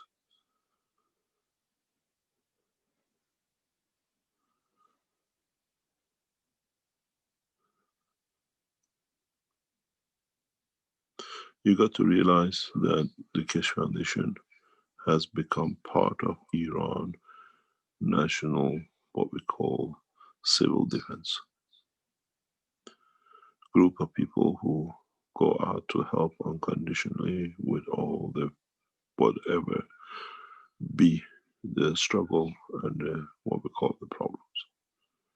Now we start teaching medical teachings to many Iranian scientists and doctors, and with it, it'll be recorded and be translated into all languages, and it can be picked up by all the doctors. That the medical teaching becomes strengthened in that way. There's a lot of things happening, and in the background, the same with China, the same with Austria, and the same with other places.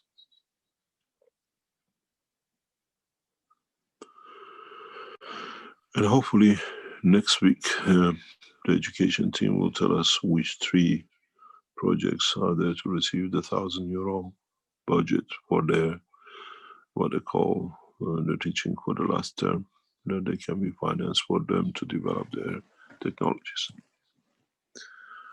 There's a big family, and the family always have different problems, but overall it's a conscious, peaceful family, Keshe Foundation. Except the few when they come in there, never been heard by anyone. When there 5 or 10 people listen to them, now they think they are in charge. We thank the Office of Iranian Leadership and the group of those in Sepah who protect us, and the intelligence services of Iran.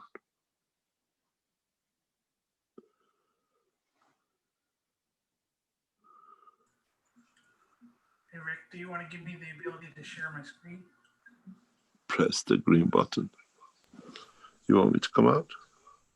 Just a minute. I think, yeah, you should be able to share, I think. But Should be able to share. maybe he means the video there. Let me have a look. Can you share videos on your table? It's not a video, it's just a Pictures. pictures. Yeah, just go to the screen share and press the green button. If not, we'll have to get Mr. Keshe to stop sharing. Maybe that'll be easier to. There's no screen share. Hey, stop sharing. How do I stop sharing? Yeah, I'm on the. Wait. I'm on the other. I'm looking on the wrong track. Just 1 second. Most of my pictures are still on my phone, so I'm just got a couple little pictures. No, we see your beautiful face for the rest of it. Can you share there now, John?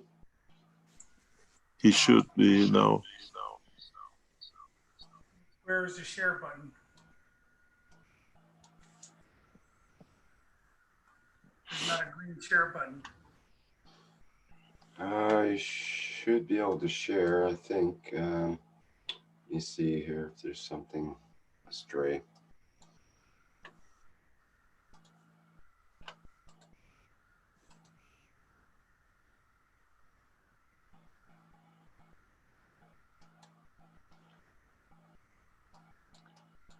I'll try the allow panelists. Oh, that's it. We have to bring you in as a panelist. I think that's what it is.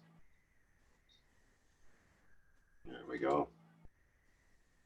Should be arriving momentarily. Okay, now try.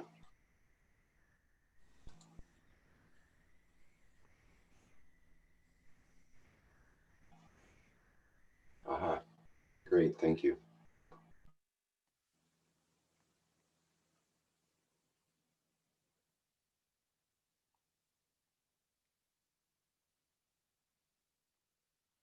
We're not hearing your audio, John.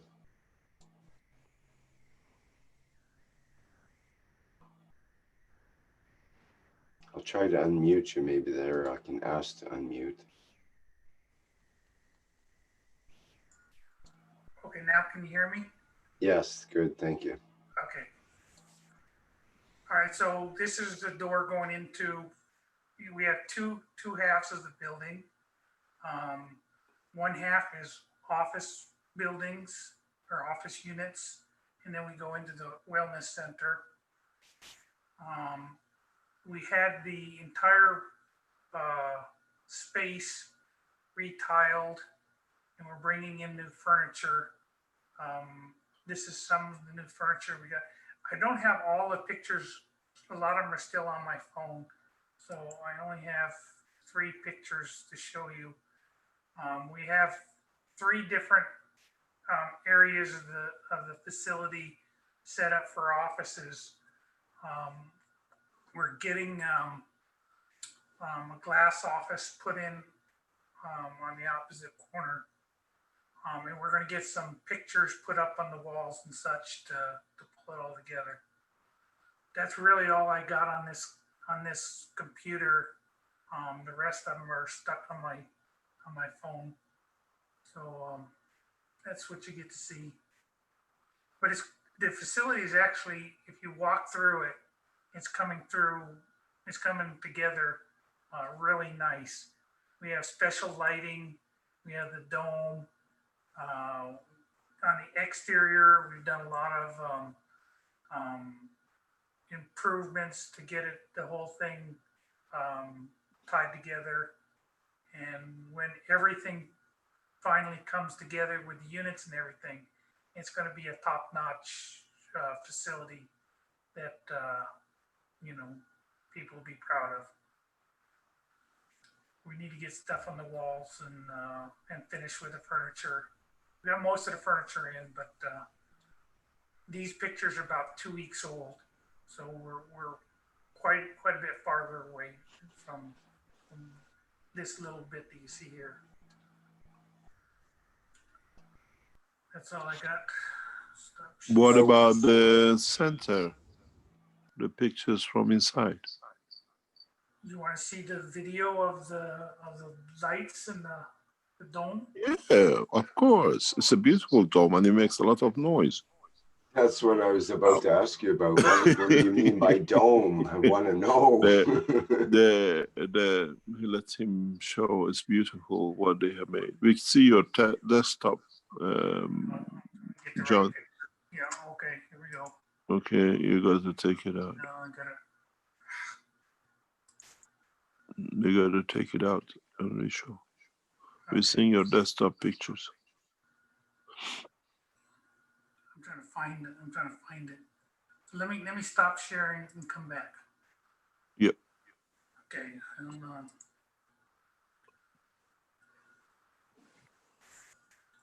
Was there anything critical there, John, that shouldn't have been shown?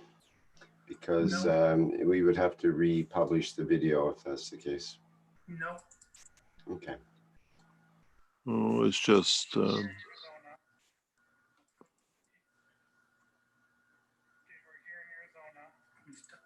as you can see, we finished the flooring.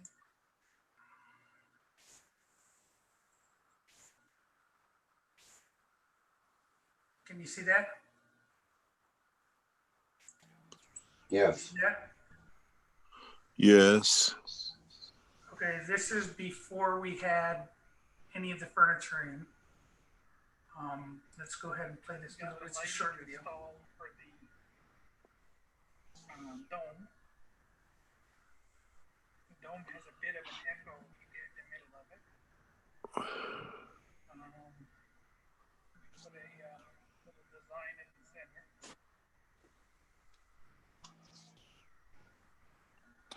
I wonder what happened to the man who stands in that spot and how you spotted it. Lighting control, so we can change the lighting colors to anything we want. We can dim any of those colors to any variation we want. Oops, somebody got in the picture. We're probably going to keep it on the blue.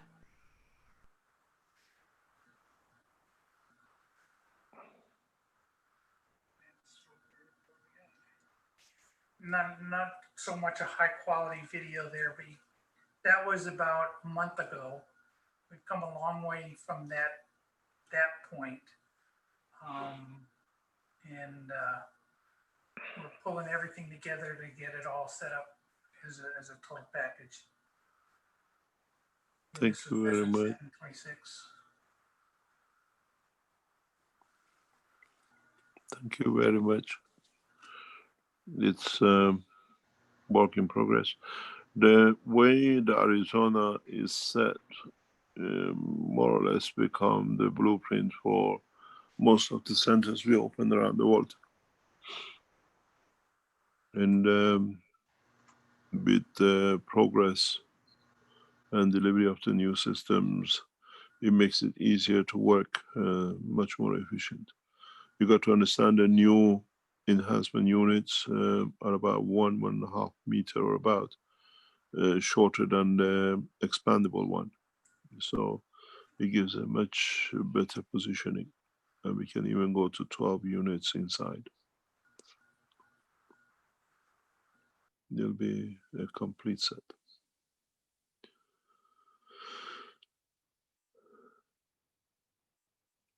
Anything else you want to share? No, that's all I have.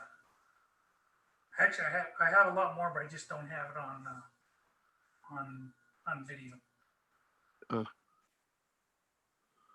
Thank you very much, John, for all your work.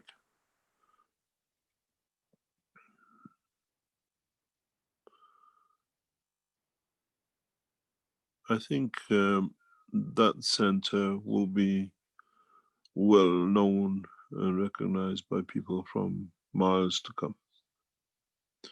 Putting such a powerful systems, 12, 10, 12 of them in one place is going to be amazing.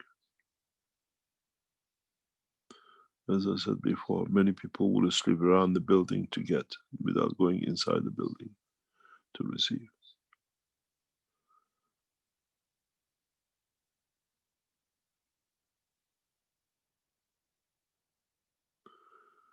I wonder if the echo will be there when we run the systems. Or would the system absorb the voice and the echo?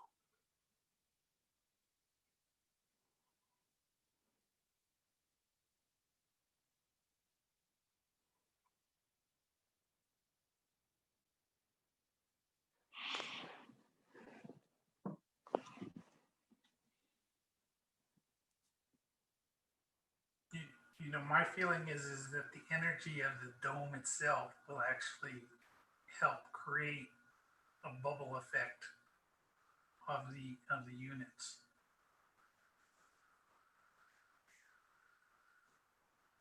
Because all of them will sit within the dome, and the dome is it's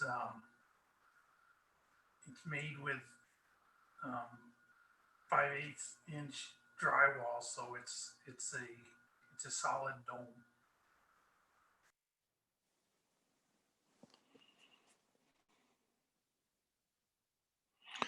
Yeah, this is what we say to people who are coming in and wanting to purchase their new systems, that we prefer it to be off the ground, at least one floor up, that the Earth gravitational magnetic field is not so interfering with the system. And those of you who are interested, or you are purchasing, we advise you to find premises which is at least one floor up, even though the systems are on the platform themselves.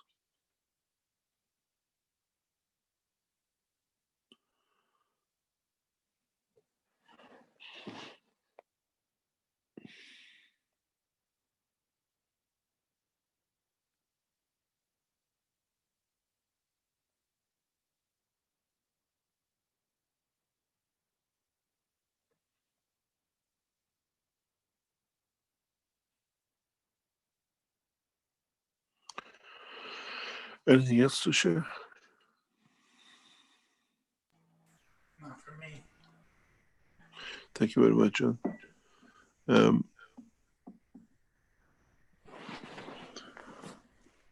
Any other questions?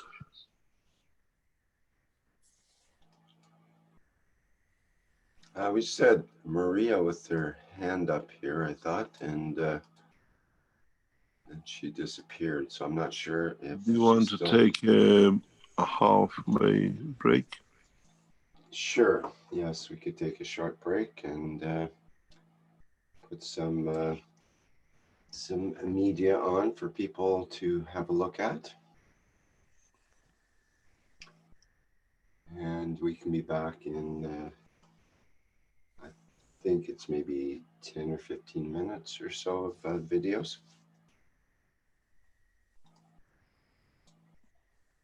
Okay, thank you, Mr. Kesh, and we'll see you shortly. Thank you very much. Okay, people just hang on to their questions for the later part of the show. I'm sure there'll be an opportunity. And let me get the videos lined up here.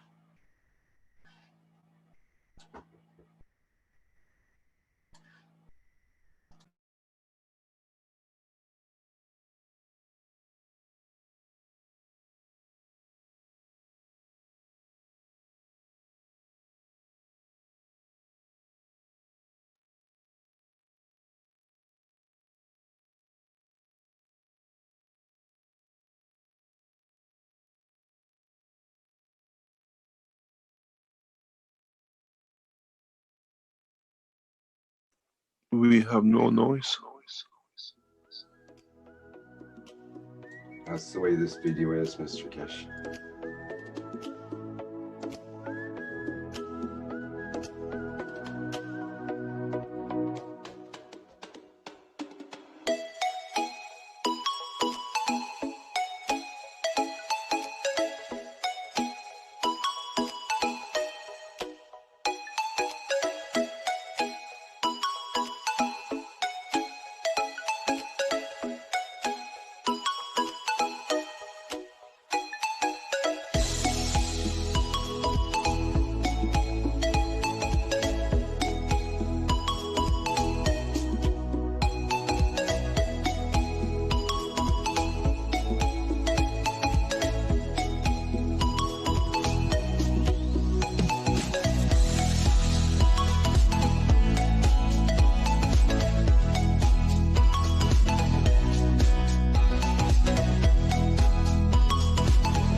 Okay, welcome back to our show here, the 345th Knowledge Seekers Workshop.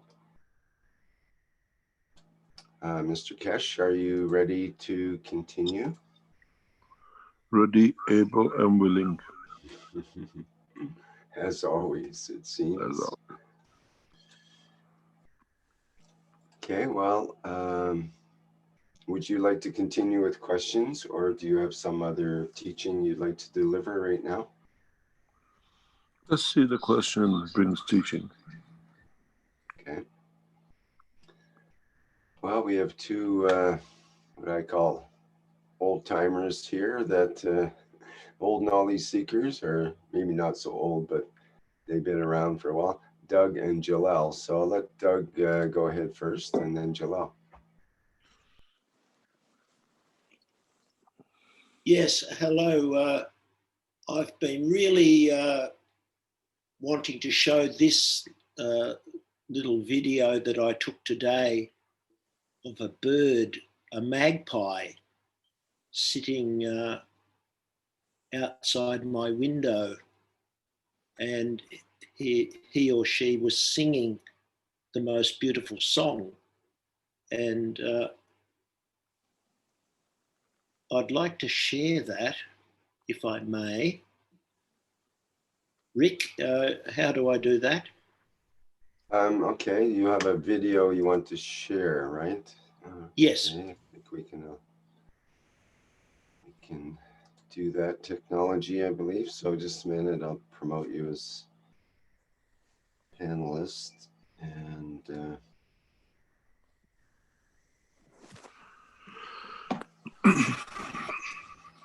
okay. Doug, you should be able to start your video there, share it there.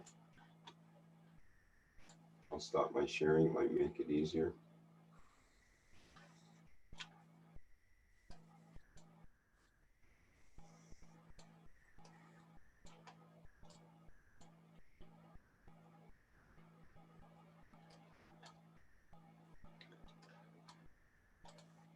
Okay, just give me a minute to get that spotlighted and so on here.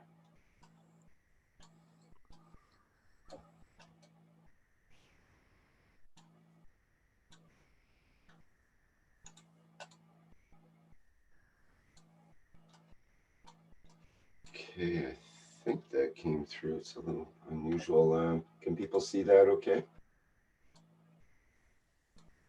Can they see Doug's video?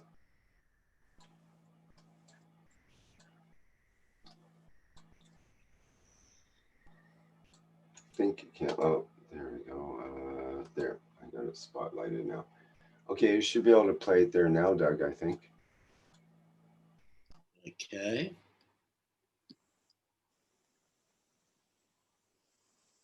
Did you save it with the audio to play? So we can't hear any audio. That's probably one of the purposes of the video. So if you... How do I do that, Rick? there should be an option before you do the share, or while you do the share, there should be a box comes up. Do you want to share the audio?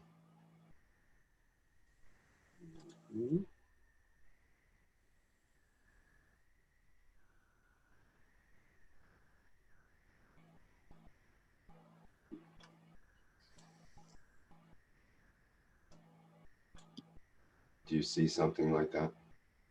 No. Should I just do a new share, perhaps? Yeah, you have to do a new share to reset it. Why are we listening to this?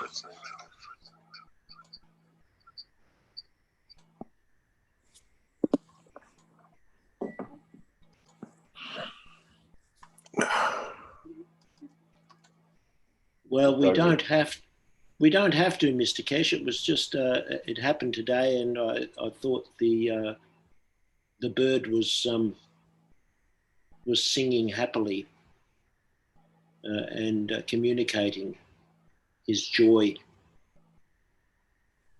about the way things are at the moment. But we don't have to because it's becoming. Can you get it out? I'll try.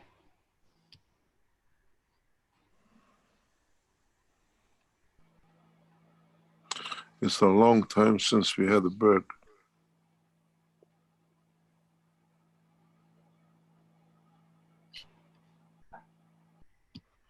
I think the last bird we had was a hummingbird, which was changing its colors. Yes. So let's hear the singing bird. Can you hear that, Rick? No, not at all. Did you reshare the video? Did you start your sharing again? And with clicking the box for audio? Okay, I'll new share and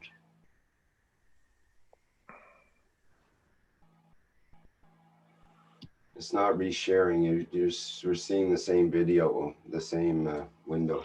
I think you better go out and come back in, John. okay, hang on. Just stop it, stop sharing, and share again. Mm-hmm.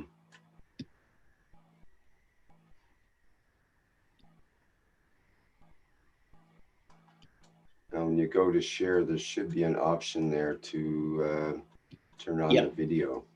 Okay. Hang on.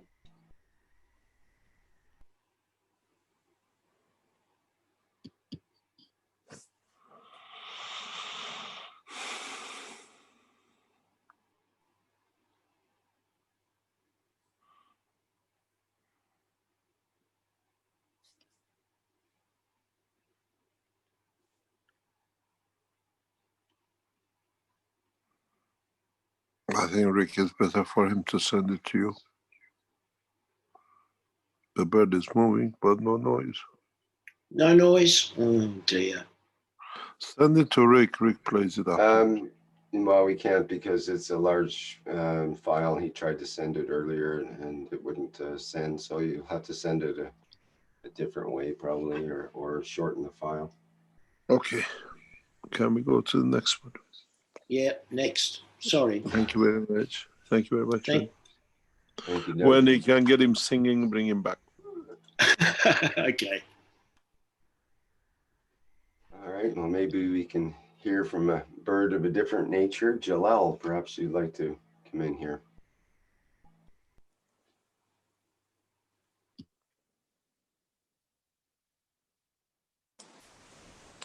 Thank you, Rick. You allow me to sing. Good day, Mr. Cash. Good morning, Jalal. How are you? Fine, thank you, Mr. Cash. Mr. Cash, in the past, you taught us how the life began in Earth, and step by step. And in the boxes, what we are doing, we are capturing the amino acid by making the condition. And today I came to your teaching. I lost about 1.5 hour from your teaching because the electricity in my work came down, and I came back home to listen to your teaching. In the meaning, you said the soul is decided.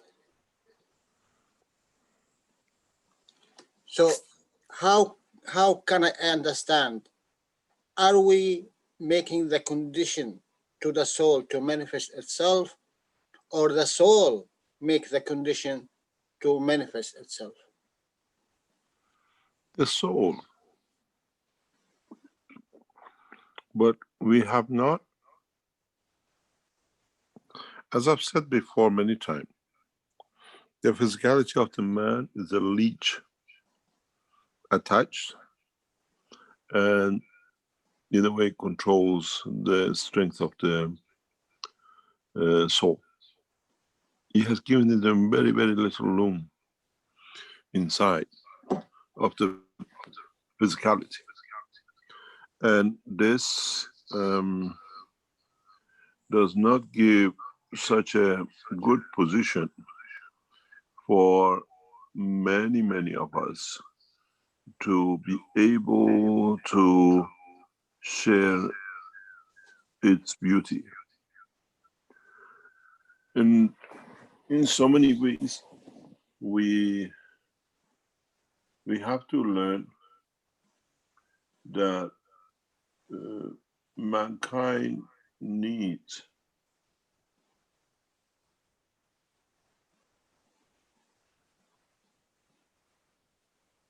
to learn to share both the physical and the soul dimensions and energies. How do we do it? I mean, if you look at this picture has a lot of meaning. I don't know how do we get here. This picture I shared, I just deleted this out. It's amazing.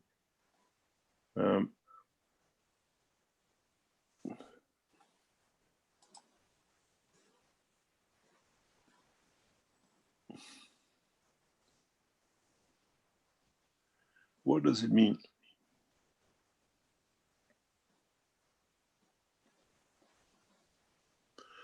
We take the hand of physicality, and through it, we reflect the dimension of the soul of the man as a light to give to another soul.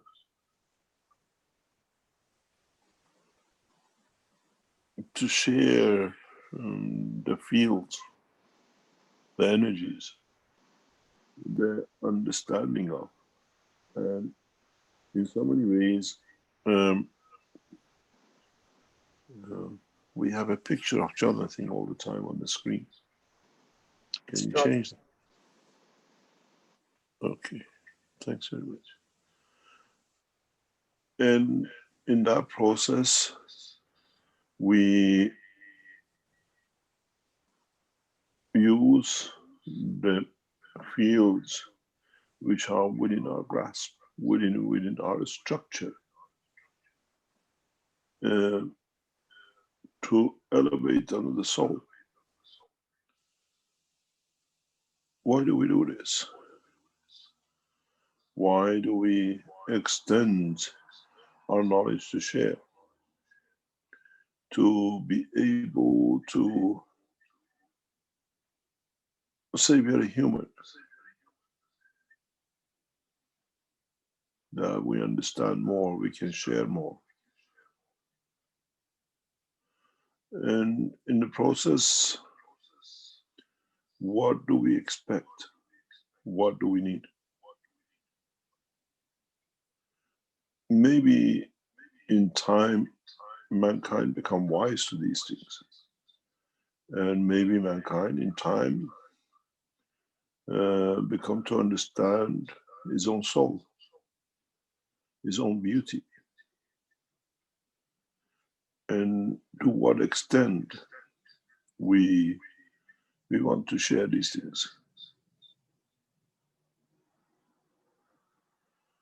Do we rely on simplicity? Do we rely on the lack of understanding of the knowledge of the physicality to the soul of the man?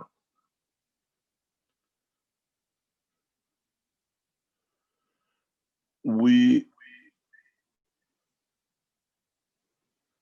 need to extend our understanding of our own soul, and with it, share that soul, the energies of it, with another soul. And would all become light within the structure of a bigger light.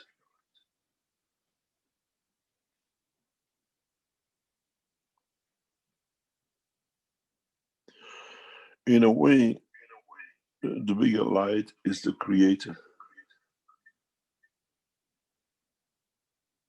And we are all receiving the same. Does not matter if you are in the back of a planet towards it or in front of it. Because the strength of the love of the creator superpasses any physical dimension. The ones that are behind the sun on the dark side of the night not necessarily receive any rest than the ones in the front when it comes to the light of the knowledge and the love of the Creator. It's very much what I called as the neutrinos. Goes through irrespective of the matter content. This is what we have to become. We have to become that light. And in the process, balancing many things. We show our love, we show our care, we show our anger, we show our distress. But does that reflect on our soul and the behavior of our soul in its totality? Then we understand. When you love, does it direct to one person, or does the one you don't like love still receives it but doesn't recognize it? But it still gets energized by it, and maybe it touches it and it loves you back.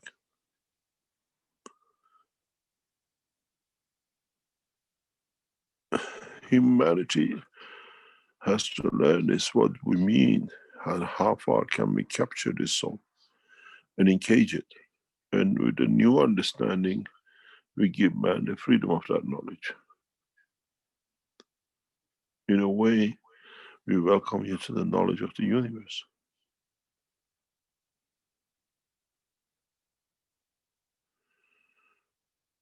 And as we see on the screen, the love of God has no formulas and no alphabets and no dimension and strength and measurement.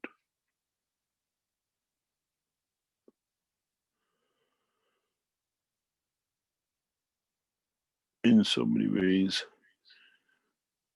understanding this brings the message of peace.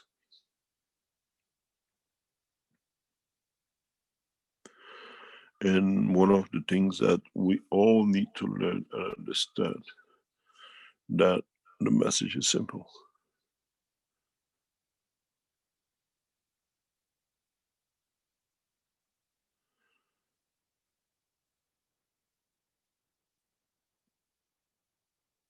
If you ask the soul you want to give to,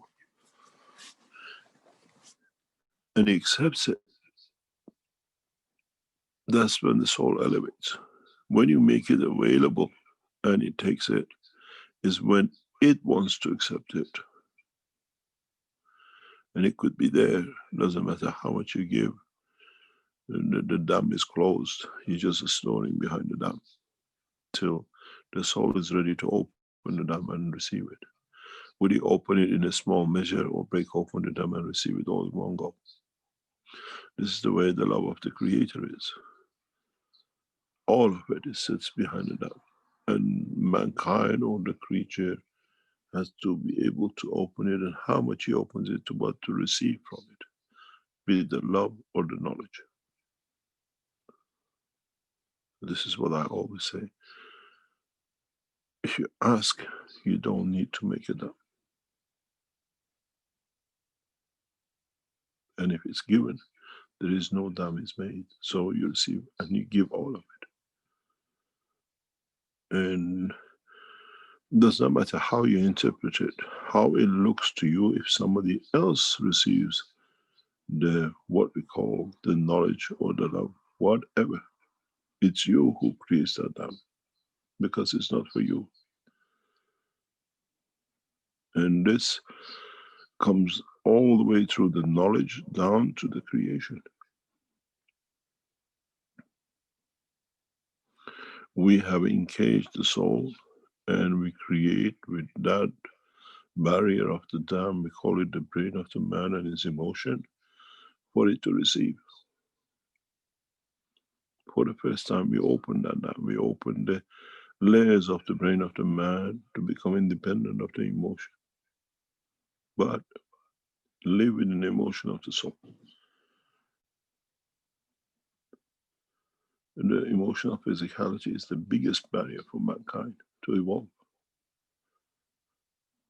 And that's one of the reasons we have not understood and we cannot understand the evolution of the soul of the man as much as the evolution of physicality of the man. The souls evolve, the souls go through the same process as the physicality in the process of their own level. They're not created as one and stay the same. As the physicality goes through the evolution, so does the soul of the man, of any creature. How much can you receive? How much can you be able to share? I always say, and has been for a long time, and I repeat it so people understand it. When you're asked and given, no one can stop.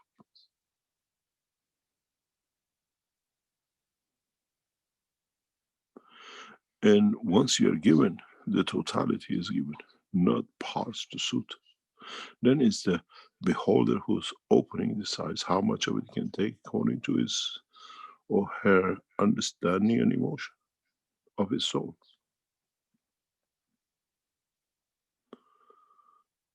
And we create that condition.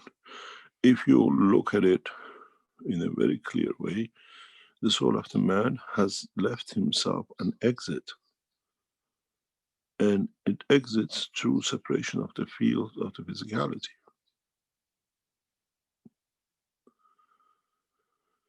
If you look, the dome of the brain over the soul has left escape route from the bottom, which is the physicality of the earth, pull of the gravitational magnetic field of the earth. Because if it could escape, it would have escaped through the brain a long time ago. It waits for it to weaken and it uses the back passage to escape, to open up into the dimension of physicality. In a way, the love of separation is released by the love of the planet or the being in respect to its position.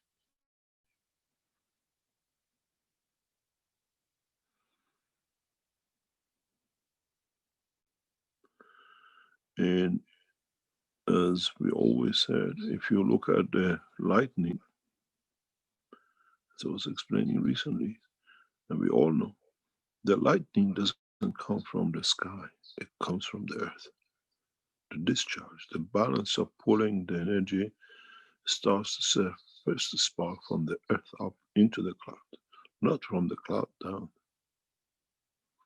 We only see that visible light from the line which is already established before, where the earth wants to release or make the connection that the cloud release the energy through to it.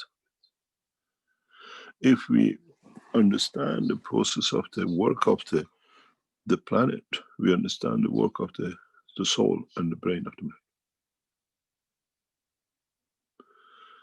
The earth creates a channel that I want to receive. I need of energy, I need of what it is, which is come from the sun and is grabbed and packed up on the upper layers. He opens the door and the cloud discharge into it. They give that energy to it, that energy at a certain strength reaches the inner core of the center of the planet. The energy when you see a thunder hitting the ground doesn't finish at that point. It's been demanded by different layers, even by the center core of the planet, that it pulls in of different strength. As long as the planet exists of Earth, this will carry on. This is why we have so much thunder across all the planets and everything else we see, which have a certain dimensions and rotation. Why some planets don't have any clouds and they stay the same all the time, and why some planets have, and what happened to those planets which receive the clouds, which they can absorb high energies from the upper layers. But that has been called by the center, and it's the same with the soul of the man. It's the soul which has to open that door, that passage, that the energy and the love can reach to elevate it.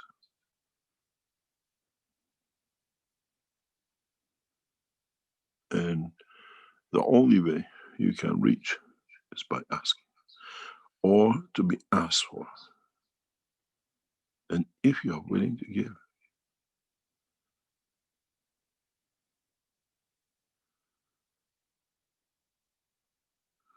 always said, it's the same process with the earth, with the creator, with the man and the soul of the man. You open the door by asking. And if it is there, the light, the energy, the fields, the love will come through that channel. If you look at it, the cloud passes over thousands of kilometers, but touches one point. Discharges the energy into one point where the earth has decided is weak enough and it needs, and where it needs to be. What does that energy do within the inner layers of the earth? If you look at the inner layers of the earth, there is no difference between that to the center of it than the brain of the man and the soul of the man.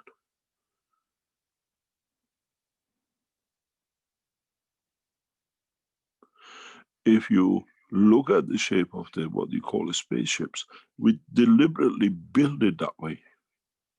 The base always narrower, that you can channel fields through from interaction and attraction.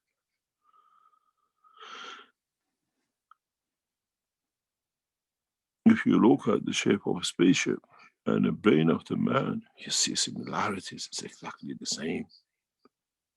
We allow channels through the neural system to come in, and we give out through certain directions of doing through the brain.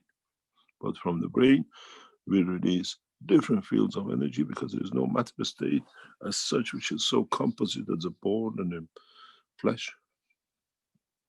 It's more or less very small bandwidth of materials and strength.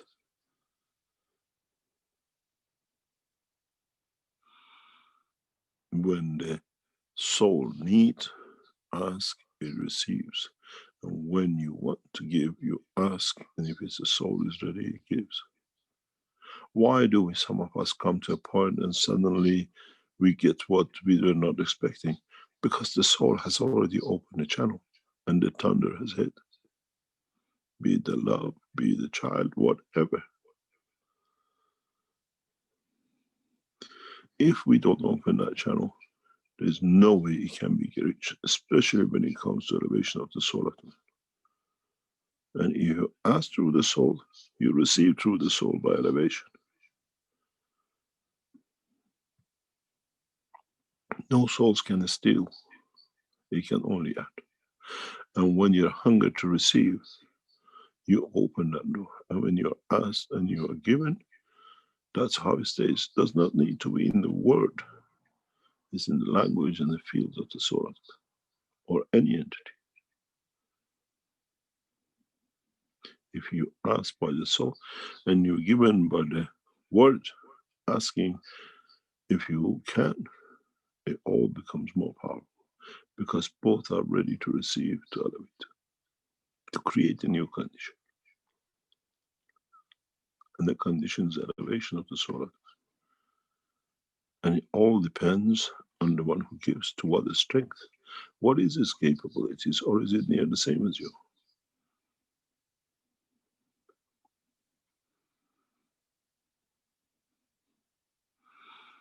What you will see, and I explained in the first part, we are already in the lens center when we create a condition in the dome of the system, in the dome of the exhibition, not in the systems. We have to create a condition that the systems are comfortable enough to work in. We take that barrier out, that the barrier doesn't become the boundary of the wall of the reactor, but becomes in essence interaction with the soul of the universe.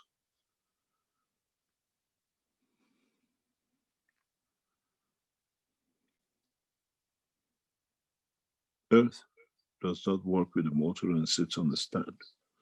It works with the dimension of the flow of the fields of the universe, which is within. And the process of now introducing the maglev units is that to create, now that we put the two systems in, that they become within the structure of dynamic field flows within the building.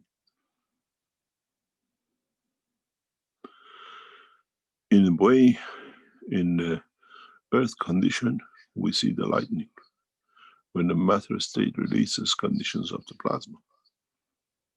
In the dome, we do the same, but now we release the plasma that in condition interaction with the field of the earth and above creates light.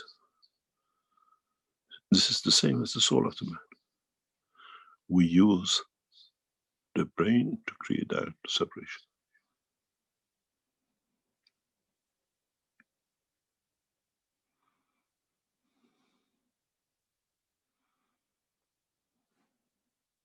If mankind understands this, mankind moves to a new dimension.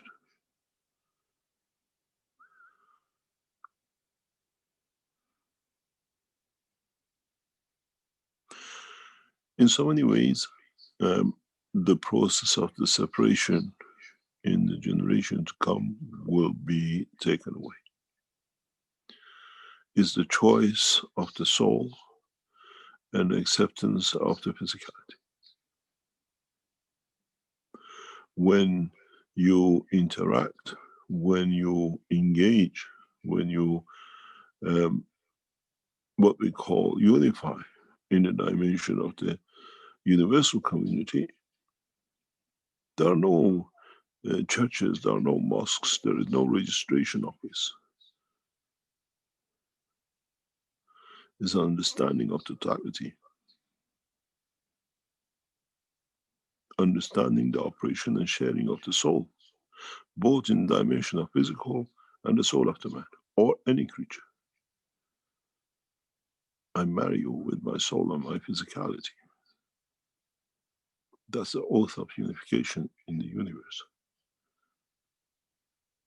And once it's given, cannot be broken. The punishment is beyond. As other fields, other souls, other dimensions have agreed to the mutual agreement. There is no divorce in the universe. Divorce belongs to the world of physicality, which is betrayal, and the rest of it, because it's physical dimension which creates that position. It used to be in the olden days, I'll give you my soul, I give you my heart, my physical dimension of my soul of physicality. Then the churches and the mosques and the rest built on it to make it physical dimension. And once given, cannot be broken. Because when the star moves, every other star accommodates.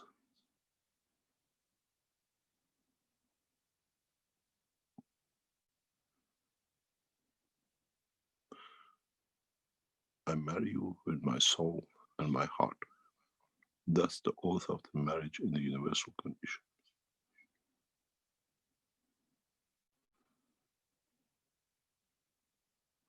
My physical presence and my soul presence, the creator of my physicality.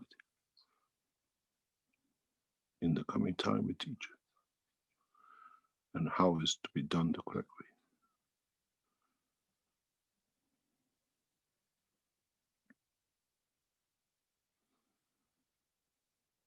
Then you understand the purpose of twin souls. You understand the essence of twin souls, which has no dimension with physicality because you have given the soul.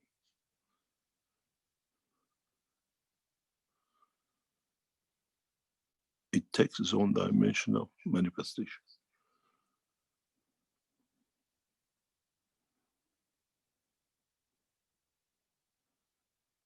Now we are still too immature to understand this process.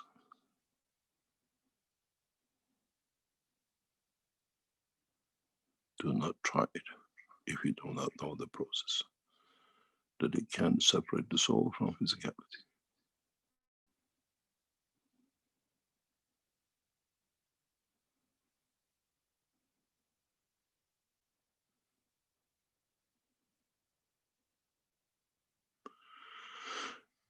You got to realize the life of the man is part of the operation of the totality of the work of the universe, and nothing is special. But is special to man because he always has been self-centered.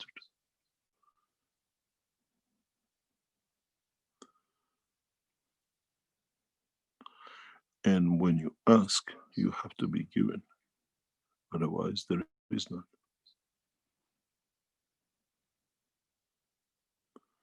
And we always ask about the rule of the universe. And once given is taken as part of the process of restructuring the totality.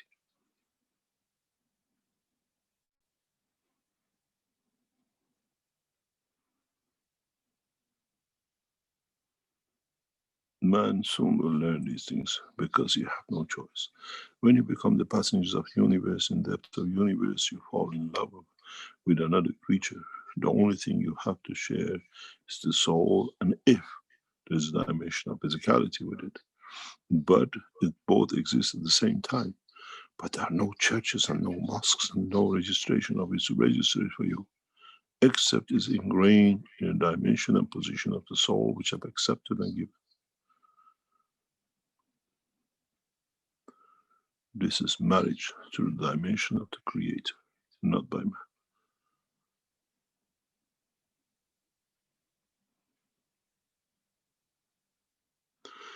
In so many ways, mankind needs to learn.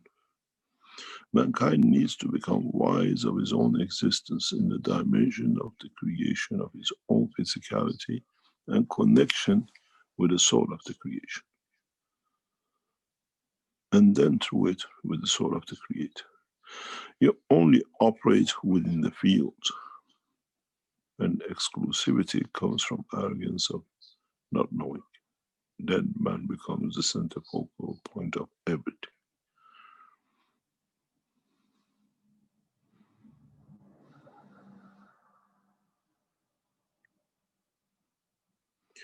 You cannot push when it's given,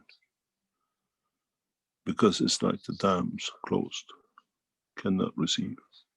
It has received the totality, what it needs is for others to enjoy what is to be given. And this is the way the life exists in the universe.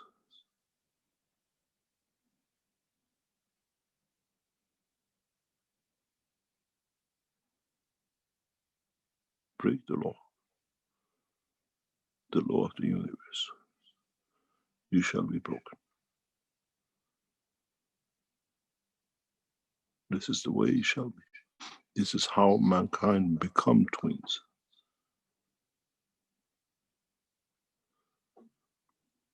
That's how stars work.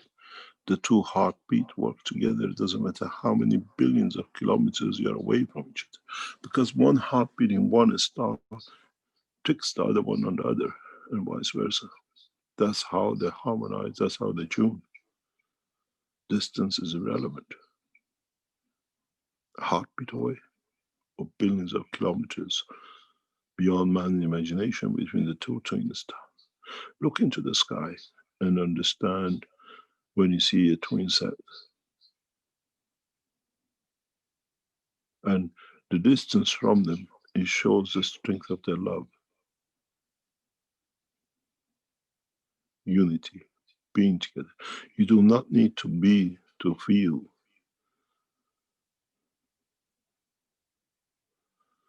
If you look at what we usually, all of us see, what we call the bear, the big one or the small one, look how many twin sets are made of. And how these twin sets have matched up with another twin set that it makes the structure we see. Even though they're irrelevant, but in a way connected to each other through the field interaction. So shall be the heart of the man and the soul of the man.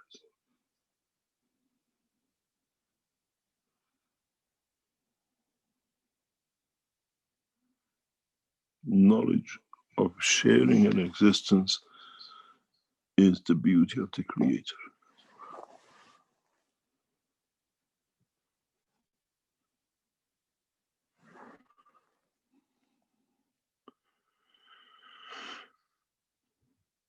As I said, then you see he don't need to signpost it. He'll find, and he has found his own way.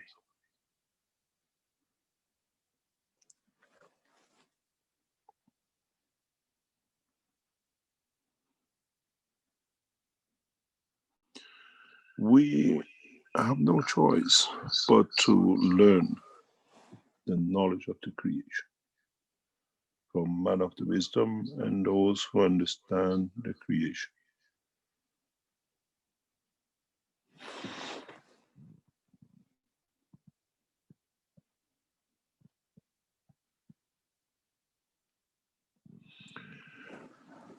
We have to understand the totality of the work of the soul of the man, and understanding the totality of how the system works, how the system allows us to share knowledge of the soul. Then you will understand very simply that in a very, very simple way, there is no difference between these two. Both beautiful to see, both the start of the creation. One carries the soul of the planet and one carries the soul of the man. But in essence, they are both the same in the same machine. One creates material and one creates creation and love and life. One we call the human, and we will call the matter state. But in essence, the operation is the same. This is why it's been said, even stone has a soul, because it's created out of the love of the creation.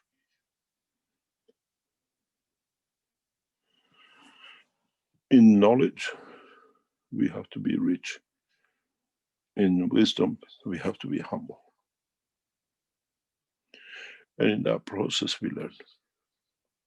We become part of the knowledge of the totality. Then we hold the knowledge of creation in our hand.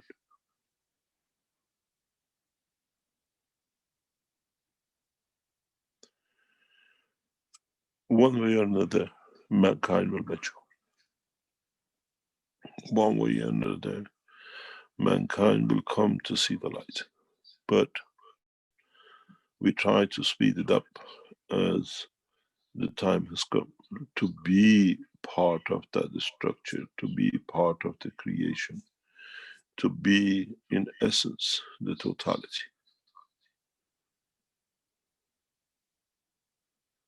Maybe one day mankind does not need to write books, but by thinking, mankind will become the totality.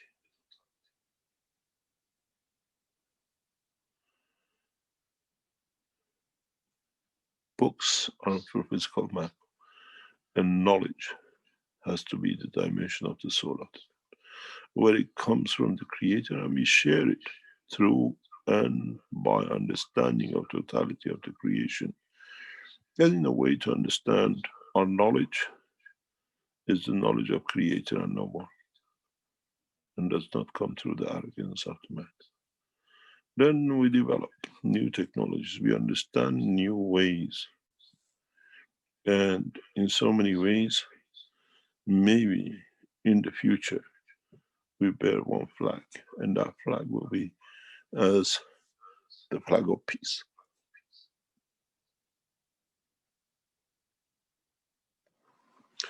The soul of the man needs to shine, irrespective of position, color and race and time.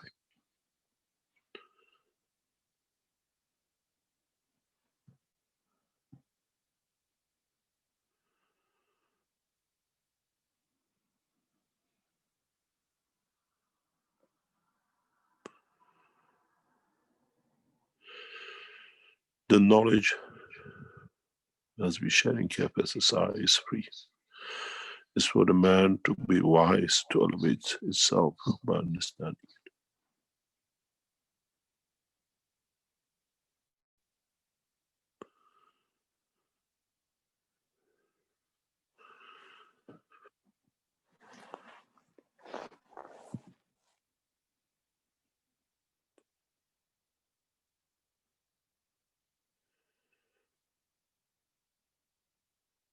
in a way,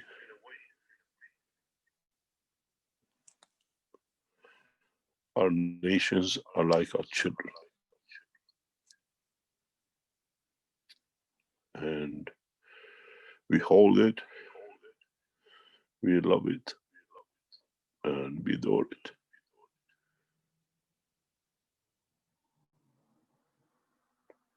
But we're changing our one nation as one boundary to hold to one nation as the whole of the planet and humanity. And to what extent in the future we extend our love is according to our own intelligence, according to what we see as part of the structure. We share it, we hold it as one nation, or we hold it as one planet.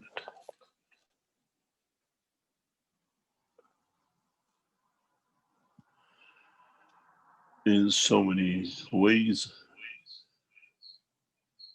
that nation has to become the whole of the universe.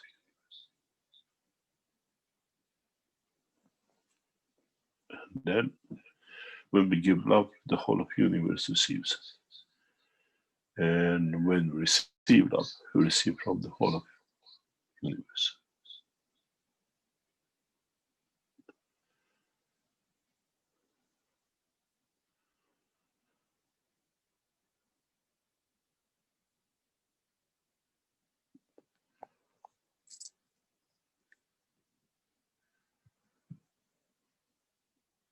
Any other question?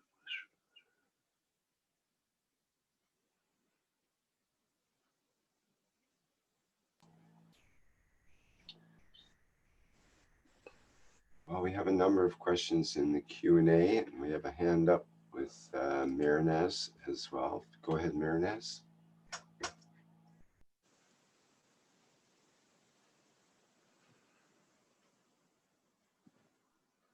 Excuse me, I think it was error.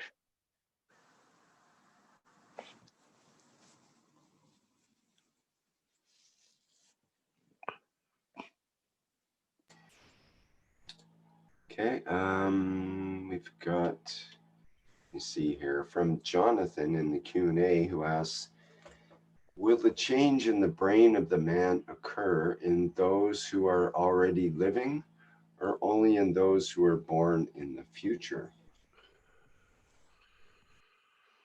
It depends on the state of the understanding of the soul of the man. And it depends on what we call the totality of the understanding of the process. If you're open to all, you will receive all. If you're still prejudiced to some,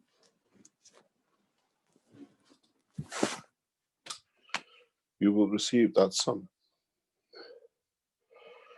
If you're ready to be enlightened by the new knowledge in breaking barriers, you will become, you shall be.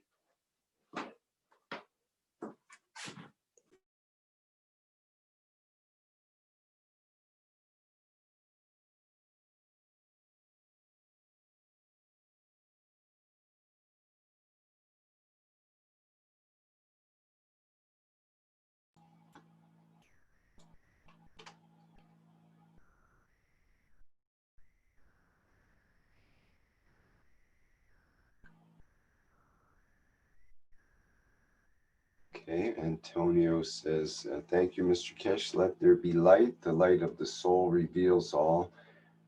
We are, it seems, about to speed up on all levels, and the world as we know it is entering into a golden age. My gratitude to you and the team of knowledge seekers.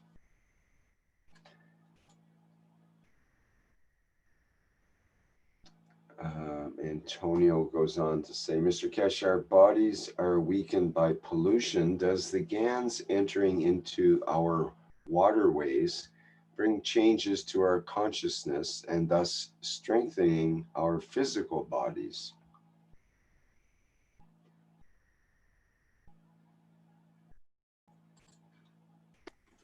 Our systems are physically wonderful, does not touch the soul of the man.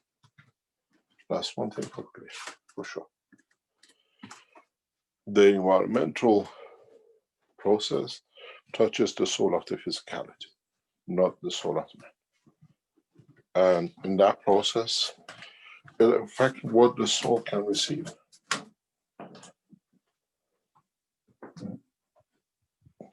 What our soul is prepared to receive from the dimension of physicality.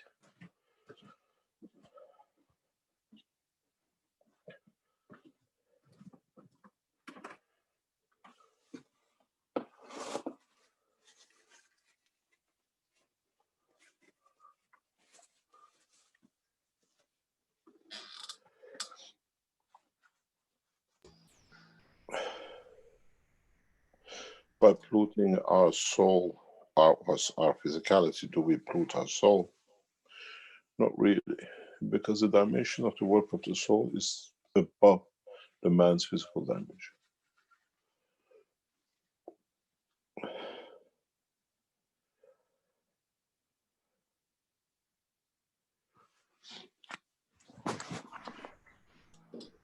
So would it be correct to say that the soul's not too concerned with the pollution of the planet or the pollution of the physical body and that kind of thing?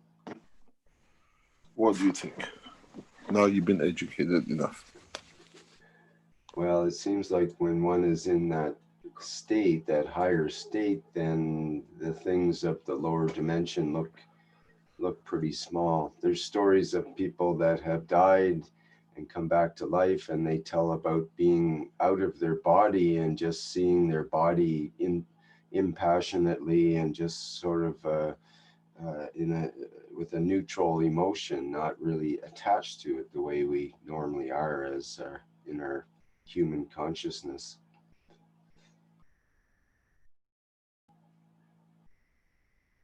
So perhaps all our concern, and in my case, my concern about pollution and so on, is a response of the physicality to the conditions, not the soul. If you think of it, the condition of the environment affects a part of the physical life, physical dimension. But in that way, it touches our emotion. But that energy transferred, which is the interaction between the soul of the man and physicality, is so low that in a way adds to the energy of the soul, but not adds to effect of it. The soul doesn't feel cold and warm. The soul has no hunger. The soul only says beauty and love. And in that process, it sees what it needs to give to and what it receives from where it receives. One of the reasons there is no crime and there is no wrongdoing in the world of the creation of the soul is because if one goes wrong, the rest will receive it. So no one goes wrong and nobody receives wrong. The soul of the physicality moves the soul or informs the soul of the energy of the wrongdoing. And then the soul, in conjunction with the share of the others, as they all have to be correct, moves to the position. Even it means it takes 500 years to correct that position. Even 2000 years.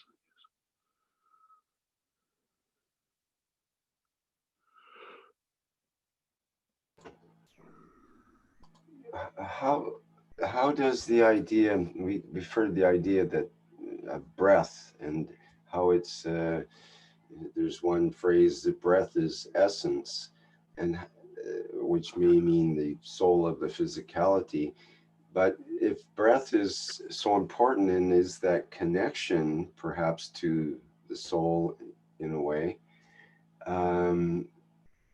wouldn't the pollution or other distractions that don't allow the purity of that expression, You, how does that tie in?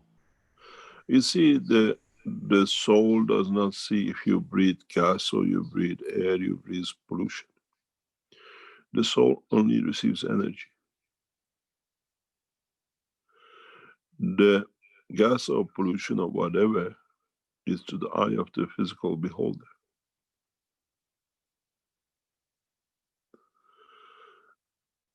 The soul is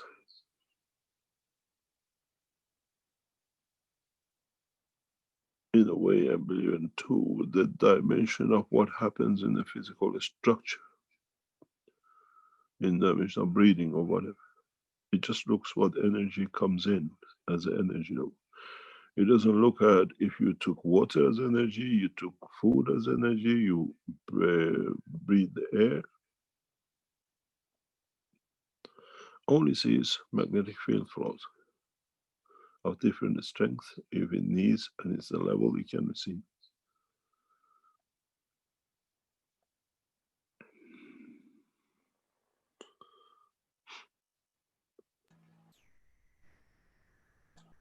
Okay, thank you, Mr. Kesh. Dean has had his hand up for a bit here, so perhaps we can hear from Dean. Hi, Mr. Kesh. Hi, it's Dean from the UK here. Can you hear me okay? Yep. Mr. Kesh, everything you've been speaking about today is, as usual with yourself and everybody, there's a very deep connection.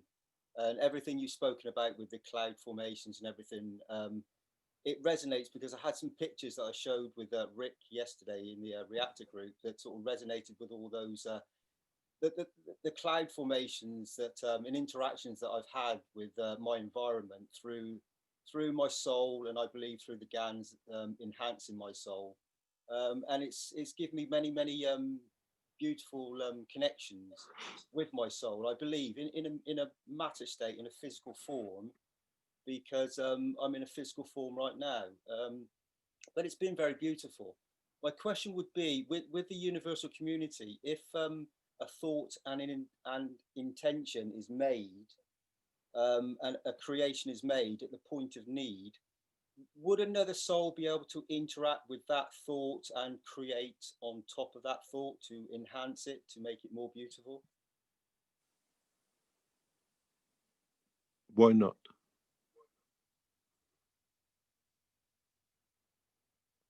So if you allow it, if you're asked or you ask for it, yes, why not? You see, you ask to give or you're asked to be given.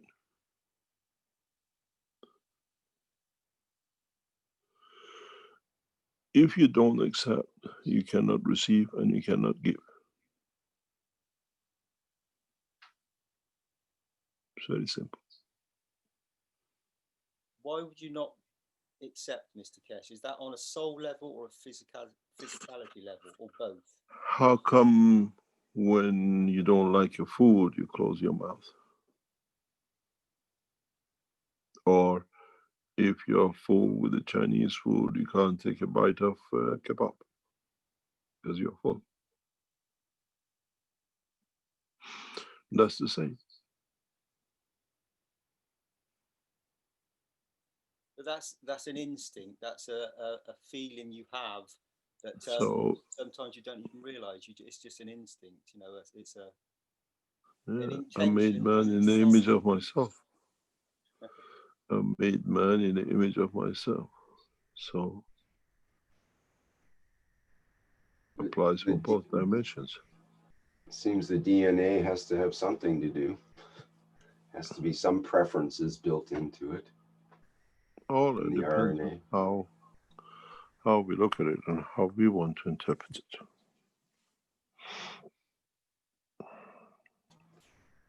So in a way, souls have preferences built into them. It'd be, Of course. I guess we could say. That's why they take their position. Mhm, Otherwise, they'll all be on top of each other, won't they? right. We'd all be together on one single point, and that would be rather crowded. Isn't that Too what we much. call the creator? Yeah, too much information. I don't think we'd want to be on that position.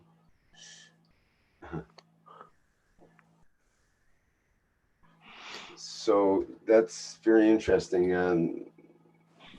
The position is according to our preferences, essentially, or more or less the the magnetic and gravitational fields that we feel around us.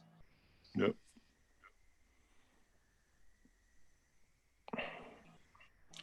In so many ways, yes. Mr. Kesh, And then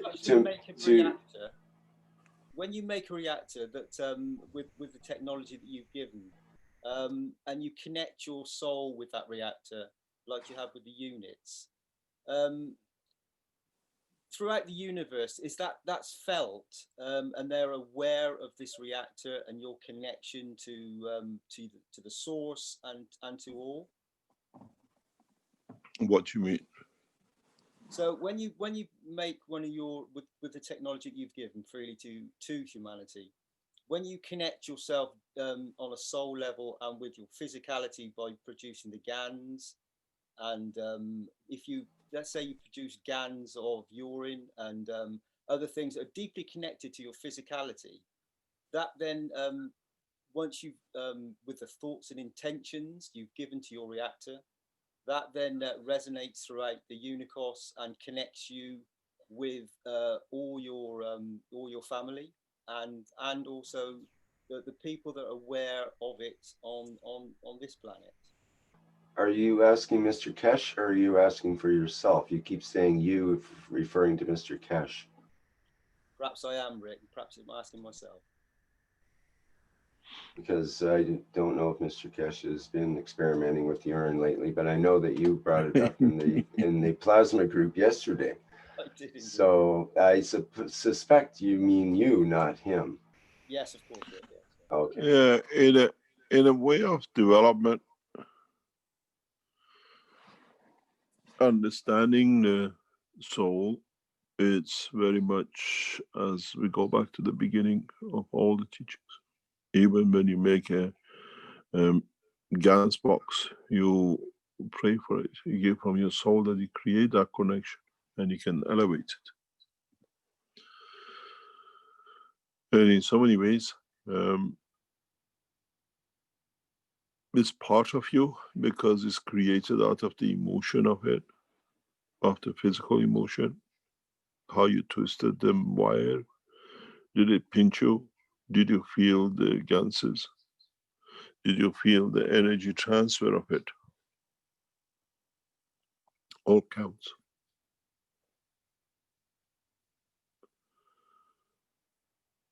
All is part of the structure and it counts. But is limited to the emotion of the physicality.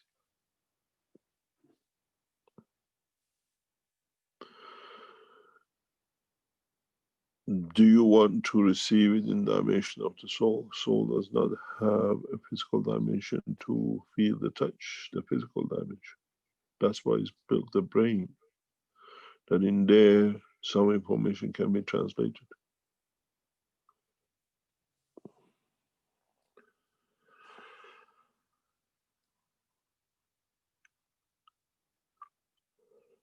It seems to me the soul, Mr. Kesh, is a very all-knowing, Such a guy. beautiful creature that is aware of everything. And when you connect with it, when you understand it, it is. When Mr. Kesh connects with it, when you keep saying you, do you mean when I connect with it? Is that what you're saying? When I connect with it, Rick. Ah, thank you very much.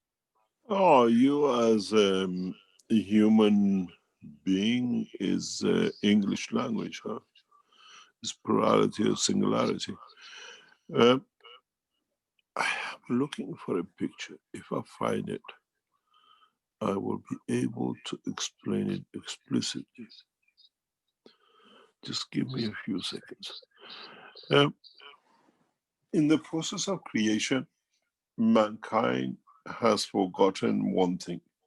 There is a neurosystem which goes through your body, and then there is a fields of the soul which do not need the body, and they can interact and they can evolve.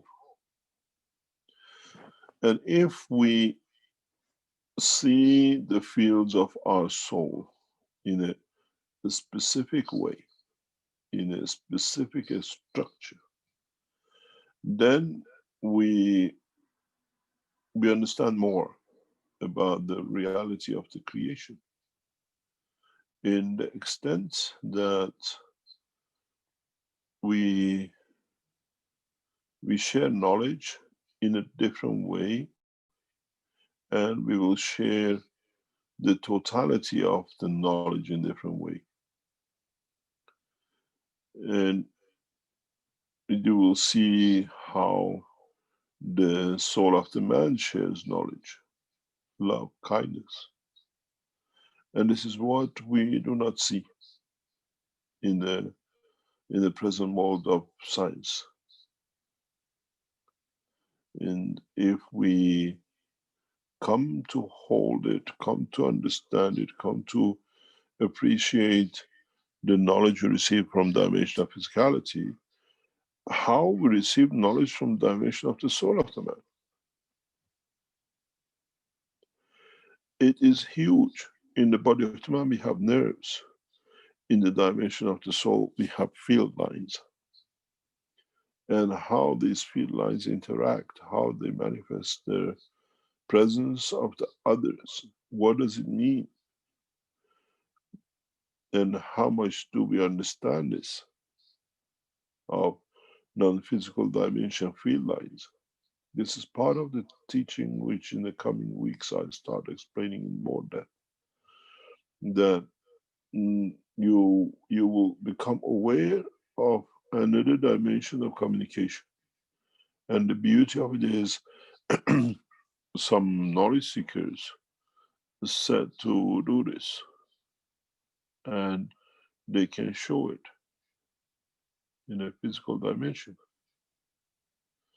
And we see it because if you remember the pictures of the magnetic field and ice,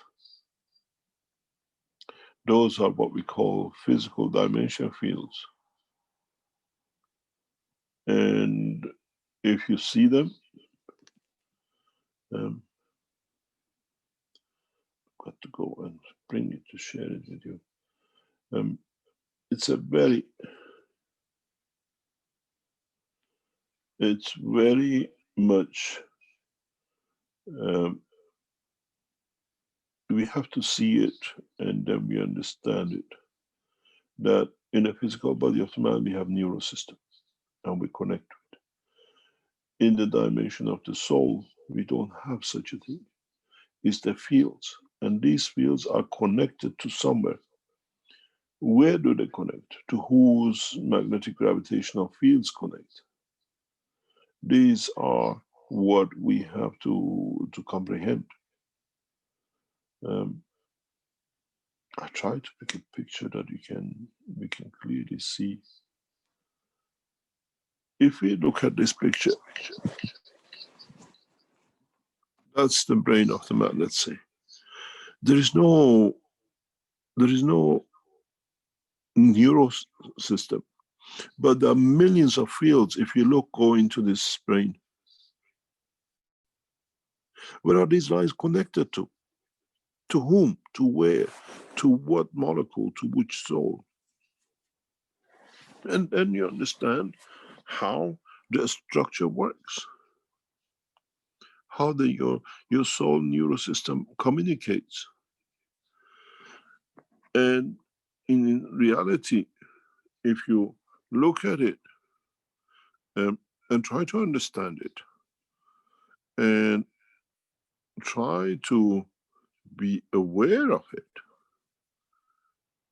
is this the nerve which goes to the papa, or is this nerve which goes to another creature in another universe? This is a very small presentation of the energy fields of the plasma of the soul of the man with the rest of the universe. In the system of the body of the man, we can count the nerves, but if you look, even this one here is connected to somewhere because its interaction with it creates this little dot. Even this one. So we have to understand a new dimension, a new reality, a new totality of the knowledge. And this will bring to us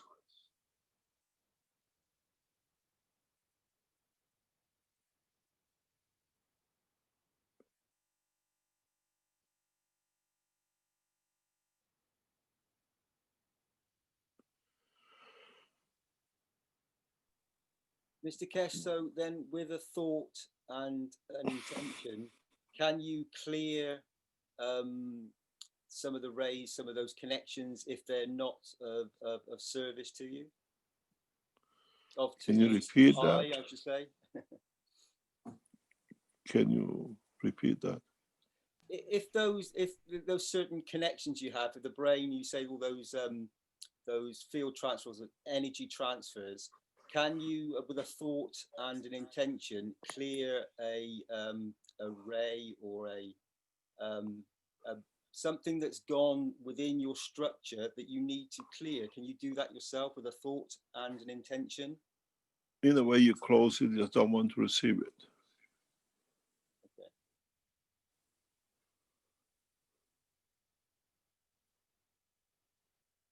Is that through the knowledge, Mr. Kesh, or is that through pure intention and love? Both. From the part of the receiver and the giver.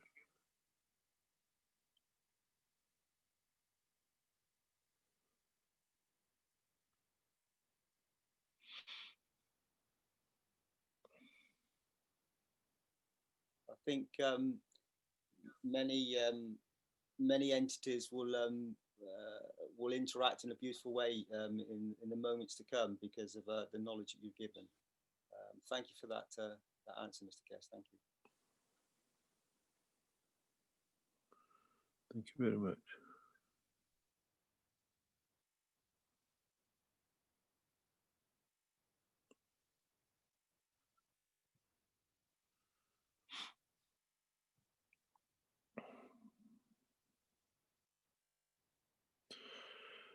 In so many ways, if you look at the bottom of this picture,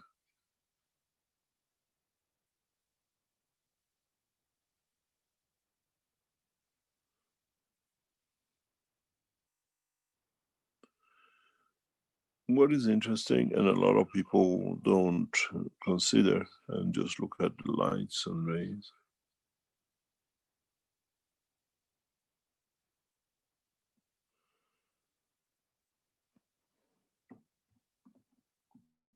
Look at this picture in a different way. Look at the fields here and the fields here. And then look at the fields here.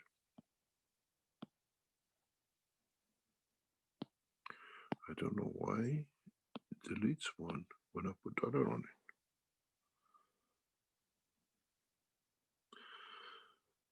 If you look at the fields on this side are sporadic. But if you look at the fields here are dense. In this part is interacting, connecting to something. But in this part, it has a continuous interaction, influential, which is the gravitational field of the earth. This is where the water was put in a jug on a tray in a freezer. So now it has a reference point. Something has gone wrong. As I draw, it clears.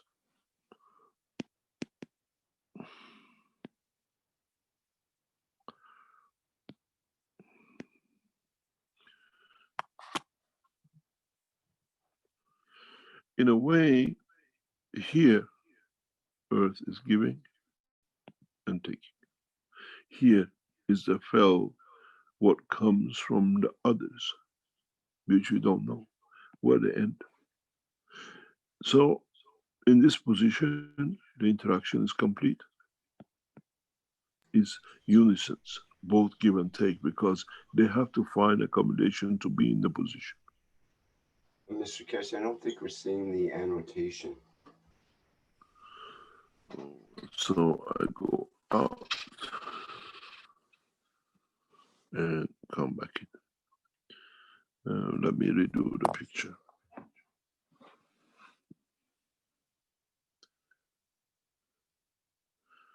Do you see it here if I draw? Oh, they're all back. See it all now, yes. That was a traffic jam.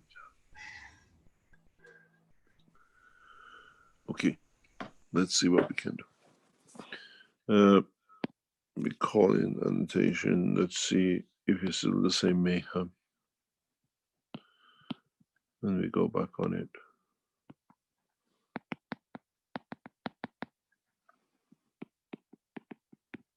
Did you see any of the annotation at all? Zoom is going funny nowadays. What See I was one upside down U shape there, another shape. Yeah, now. okay, we're trying to get that off for you that you're happy. This must be from old picture time when he went funny. Ignore this one. See, all these fields end up with somewhere. Yeah? We don't know. Does this go to the grandmother? This goes to the table. This is for the chair next door, or this is from Planet Zeus. But in this section is a direct. It's between the water, the soul, and the soul of the physicality of them, the fridge and the gravity of the earth. Because these two, the fridge and the water in a container, have to interact directly. You see the traffic, every single cell of the tray has a connection with every single cell of the water. And we see it in these fields coming down. In a way, if you manage to count the whole number of these fields at the bottom, we can see how many cells are involved with each other from each side. We can count the molecules. Each molecule has created a parallel with the other one. The other ones which are not there means they haven't connected. So some of the molecules of the tray, the box, the gravity of the earth is this, we can see. But this part, if you look at them, they don't bend down. They're upwards, they're straight, which means they're connecting to somewhere else. It's the same with the man. This is your neurosystem, your nerves. And this is the way, the dimension of the souls, to be free to interact. Uncles and cousins and those aliens we saw in the space. For this, we have made neurosystem in our physicality. For this, our brain is free to go. How many of these are lies because of the box of the container when we made eyes? Then we see the interaction, then we understand the totality.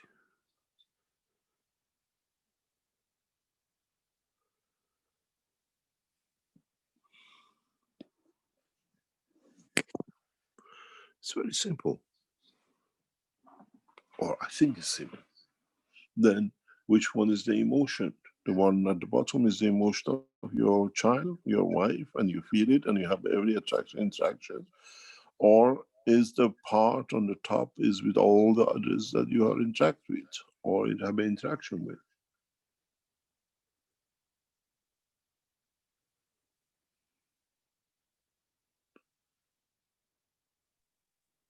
So, Mr. Keshe, where you put your intention is where you can interact with.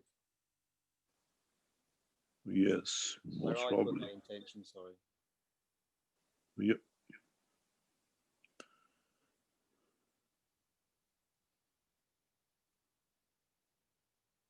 So that comes to how important it is with your environment and the conditions all around you, and how you how peaceful you are, and how you interact, as I said, where you want to direct your flow of plasma to interact with it, and that depends on your emotion at that point. Most probably. But then you have to learn from now on two emotions. One emotion of physicality and one emotion of the soul. Or the new life starts in the future, will be aware of both. And how will allow one interact with the other and what to overflow with that. In the new cycle of life, when we fall in love, we won't feel it in heart. We feel it in general, the whole entity of physicality and the soul. Falling in love in the new generation, as we prepare for it, will come in a way of totality. When we were young, when we fallen in love, we could hear the heartbeat changing and the breath cannot be taken and the rest of it. In the new generation of falling in love, as we change the soul of the man to become aware of universal soul and creation of new soul, we make the falling of in love as a totality, because now you fall in love with the soul. You don't feel it in the heart as such. The need to be comes from the emotion within, not emotion with the heart, with the physical dimension. It's a total commitment. Is what we call totality. It's not breathtaking, it's just wanting to be with. It's wanting to be part of. Because it's what they call interacts, interlocks. Physicality is within the soul, so soul takes priority in loving. Don't know why, but I want to be all the time in the physical dimension present. But in fact, the soul has taken the love, and the interpretation of love by giving is part of the structure of the life of the man to learn. And this will become part of the new cycle of life. We feel love in a different way than we are used to in the physical dimension.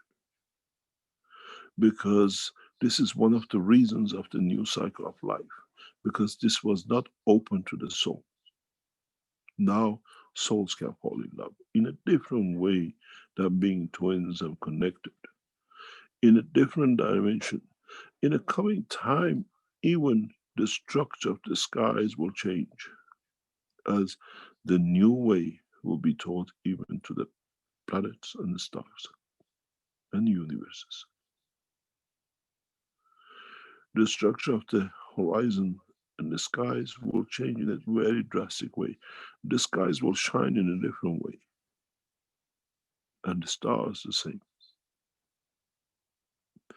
That mono singularity becomes colorful sky to look at, as the soul of the new life will shine on all, and all will take by the same. And in so many ways, there is a new horizon, and that comes from polarity, not singularity. Mankind, or the future of the race of mankind, will have a very good contrast to put next to each other. How the skies looked, how the skies shined, and how the skies will shine in the future. When we bring the balance between the soul and physicality in the new dimension, even the stones will be touched, let alone the heart of our physicality and the soul of the man.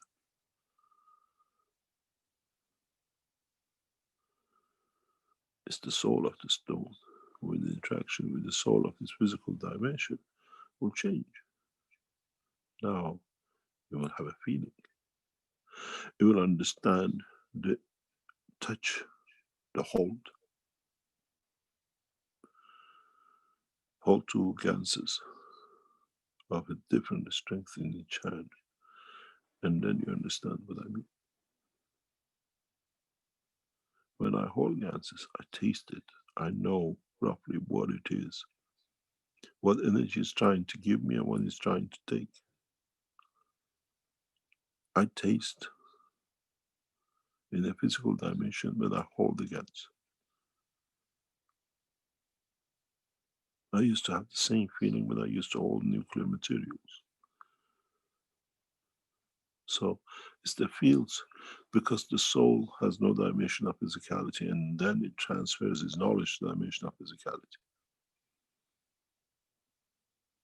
When you hold the CH3 of a higher strength, you taste sweetness. When you touch lead, it's bitter. You want to spit. When you hold zinc, it gives you an emotion of love and care. And none of you have ever trusted it, never tried it. When you test it and you try it, you get the feeling in your body, physical dimension, then you know your soul is connected to your physicality. Because ganses are in a physical dimension of the soul energy. But are made of the matters of the physicality of the matter.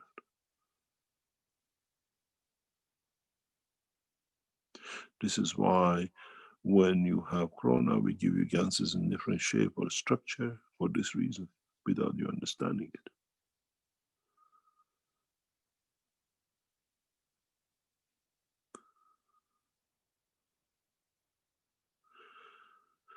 When your soul is in connection with your physicality, you don't need to take the dimension of physicality when it's need not to be.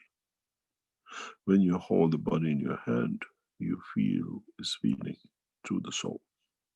And when you understand that body, be it a cup of milk, be it a cup of gans, you carry his emotion.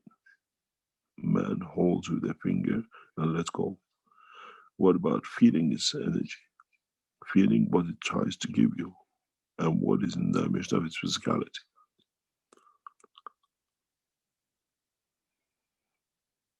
Then, with a new technology, how do you feel about the fields which come to you? All counts.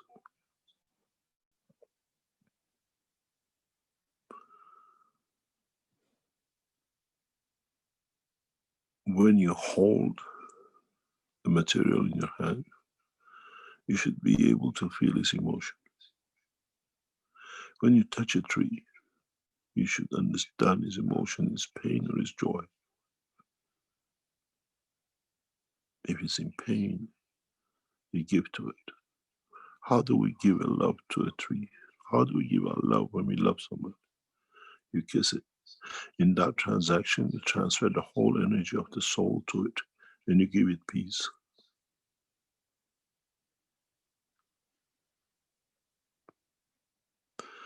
Mankind needs a lot to learn, but it's too physical.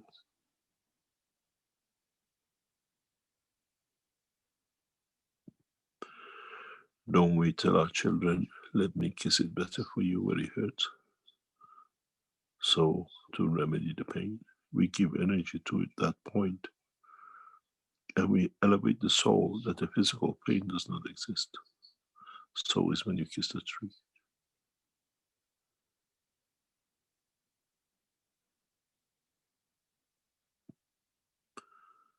We have become too physical to understand the totality.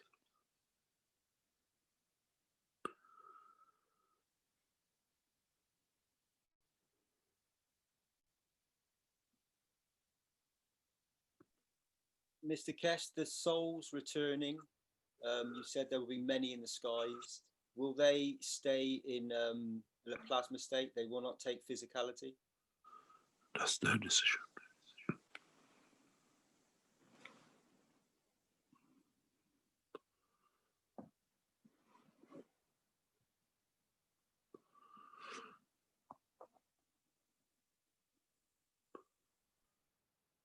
Thank you, Mr. Kesh.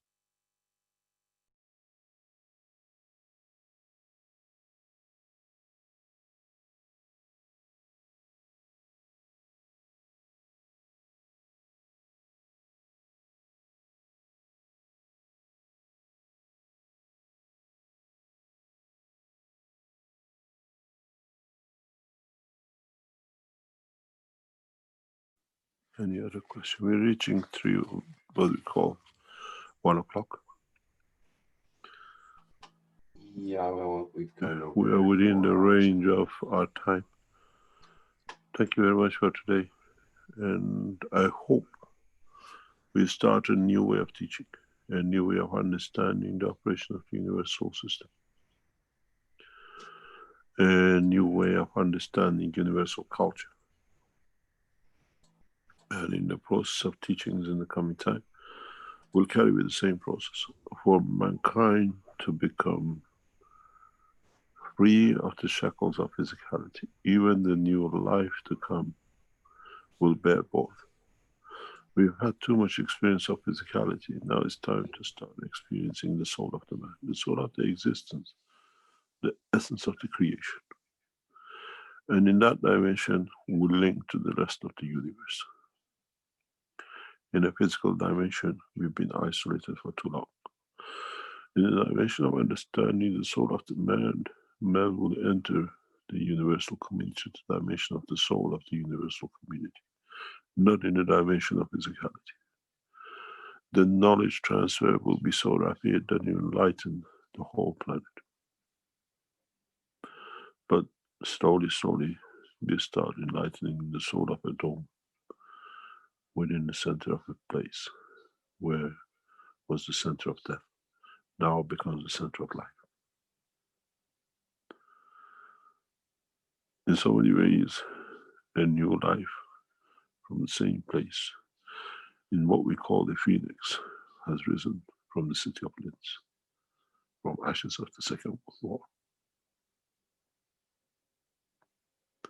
That's the last war we collectively remember, because the rest has been local, and in so many ways, a new life.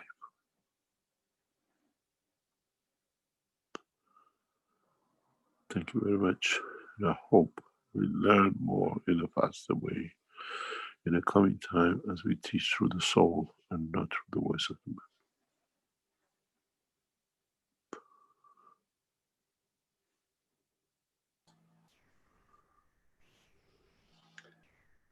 Very good. Thank you very much, Mr. Kesh, for another Knowledge Seekers workshop here.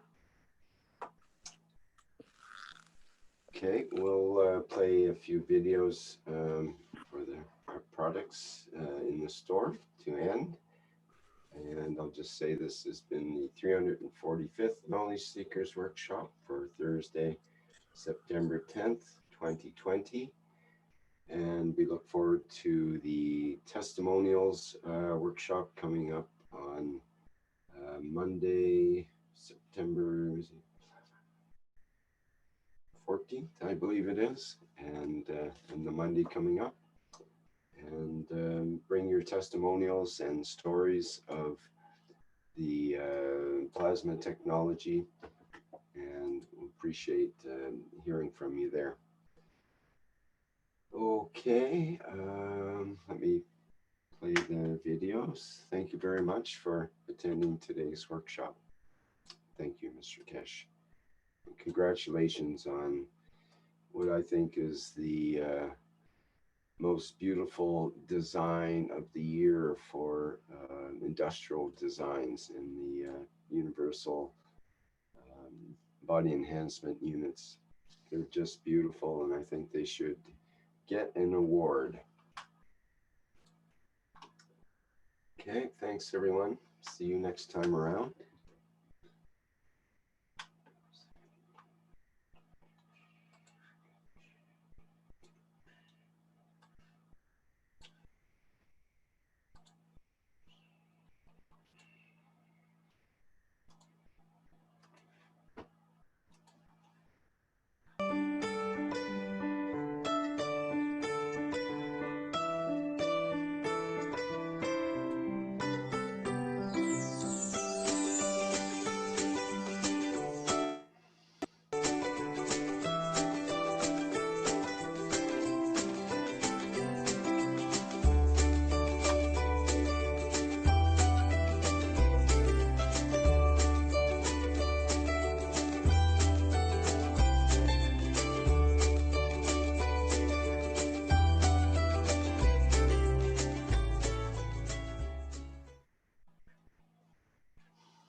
Hello. We are the Keshe Foundation. Our mission is to bring peace on earth and join humanity with the universal community. We wish and work to bring man as equal to all beings in the universe. By teaching plasma science and technology equally to everyone, no one is left out and no one is abused due to lack of knowledge. By donating to us, you can help achieve this goal. keshefoundation.org/donate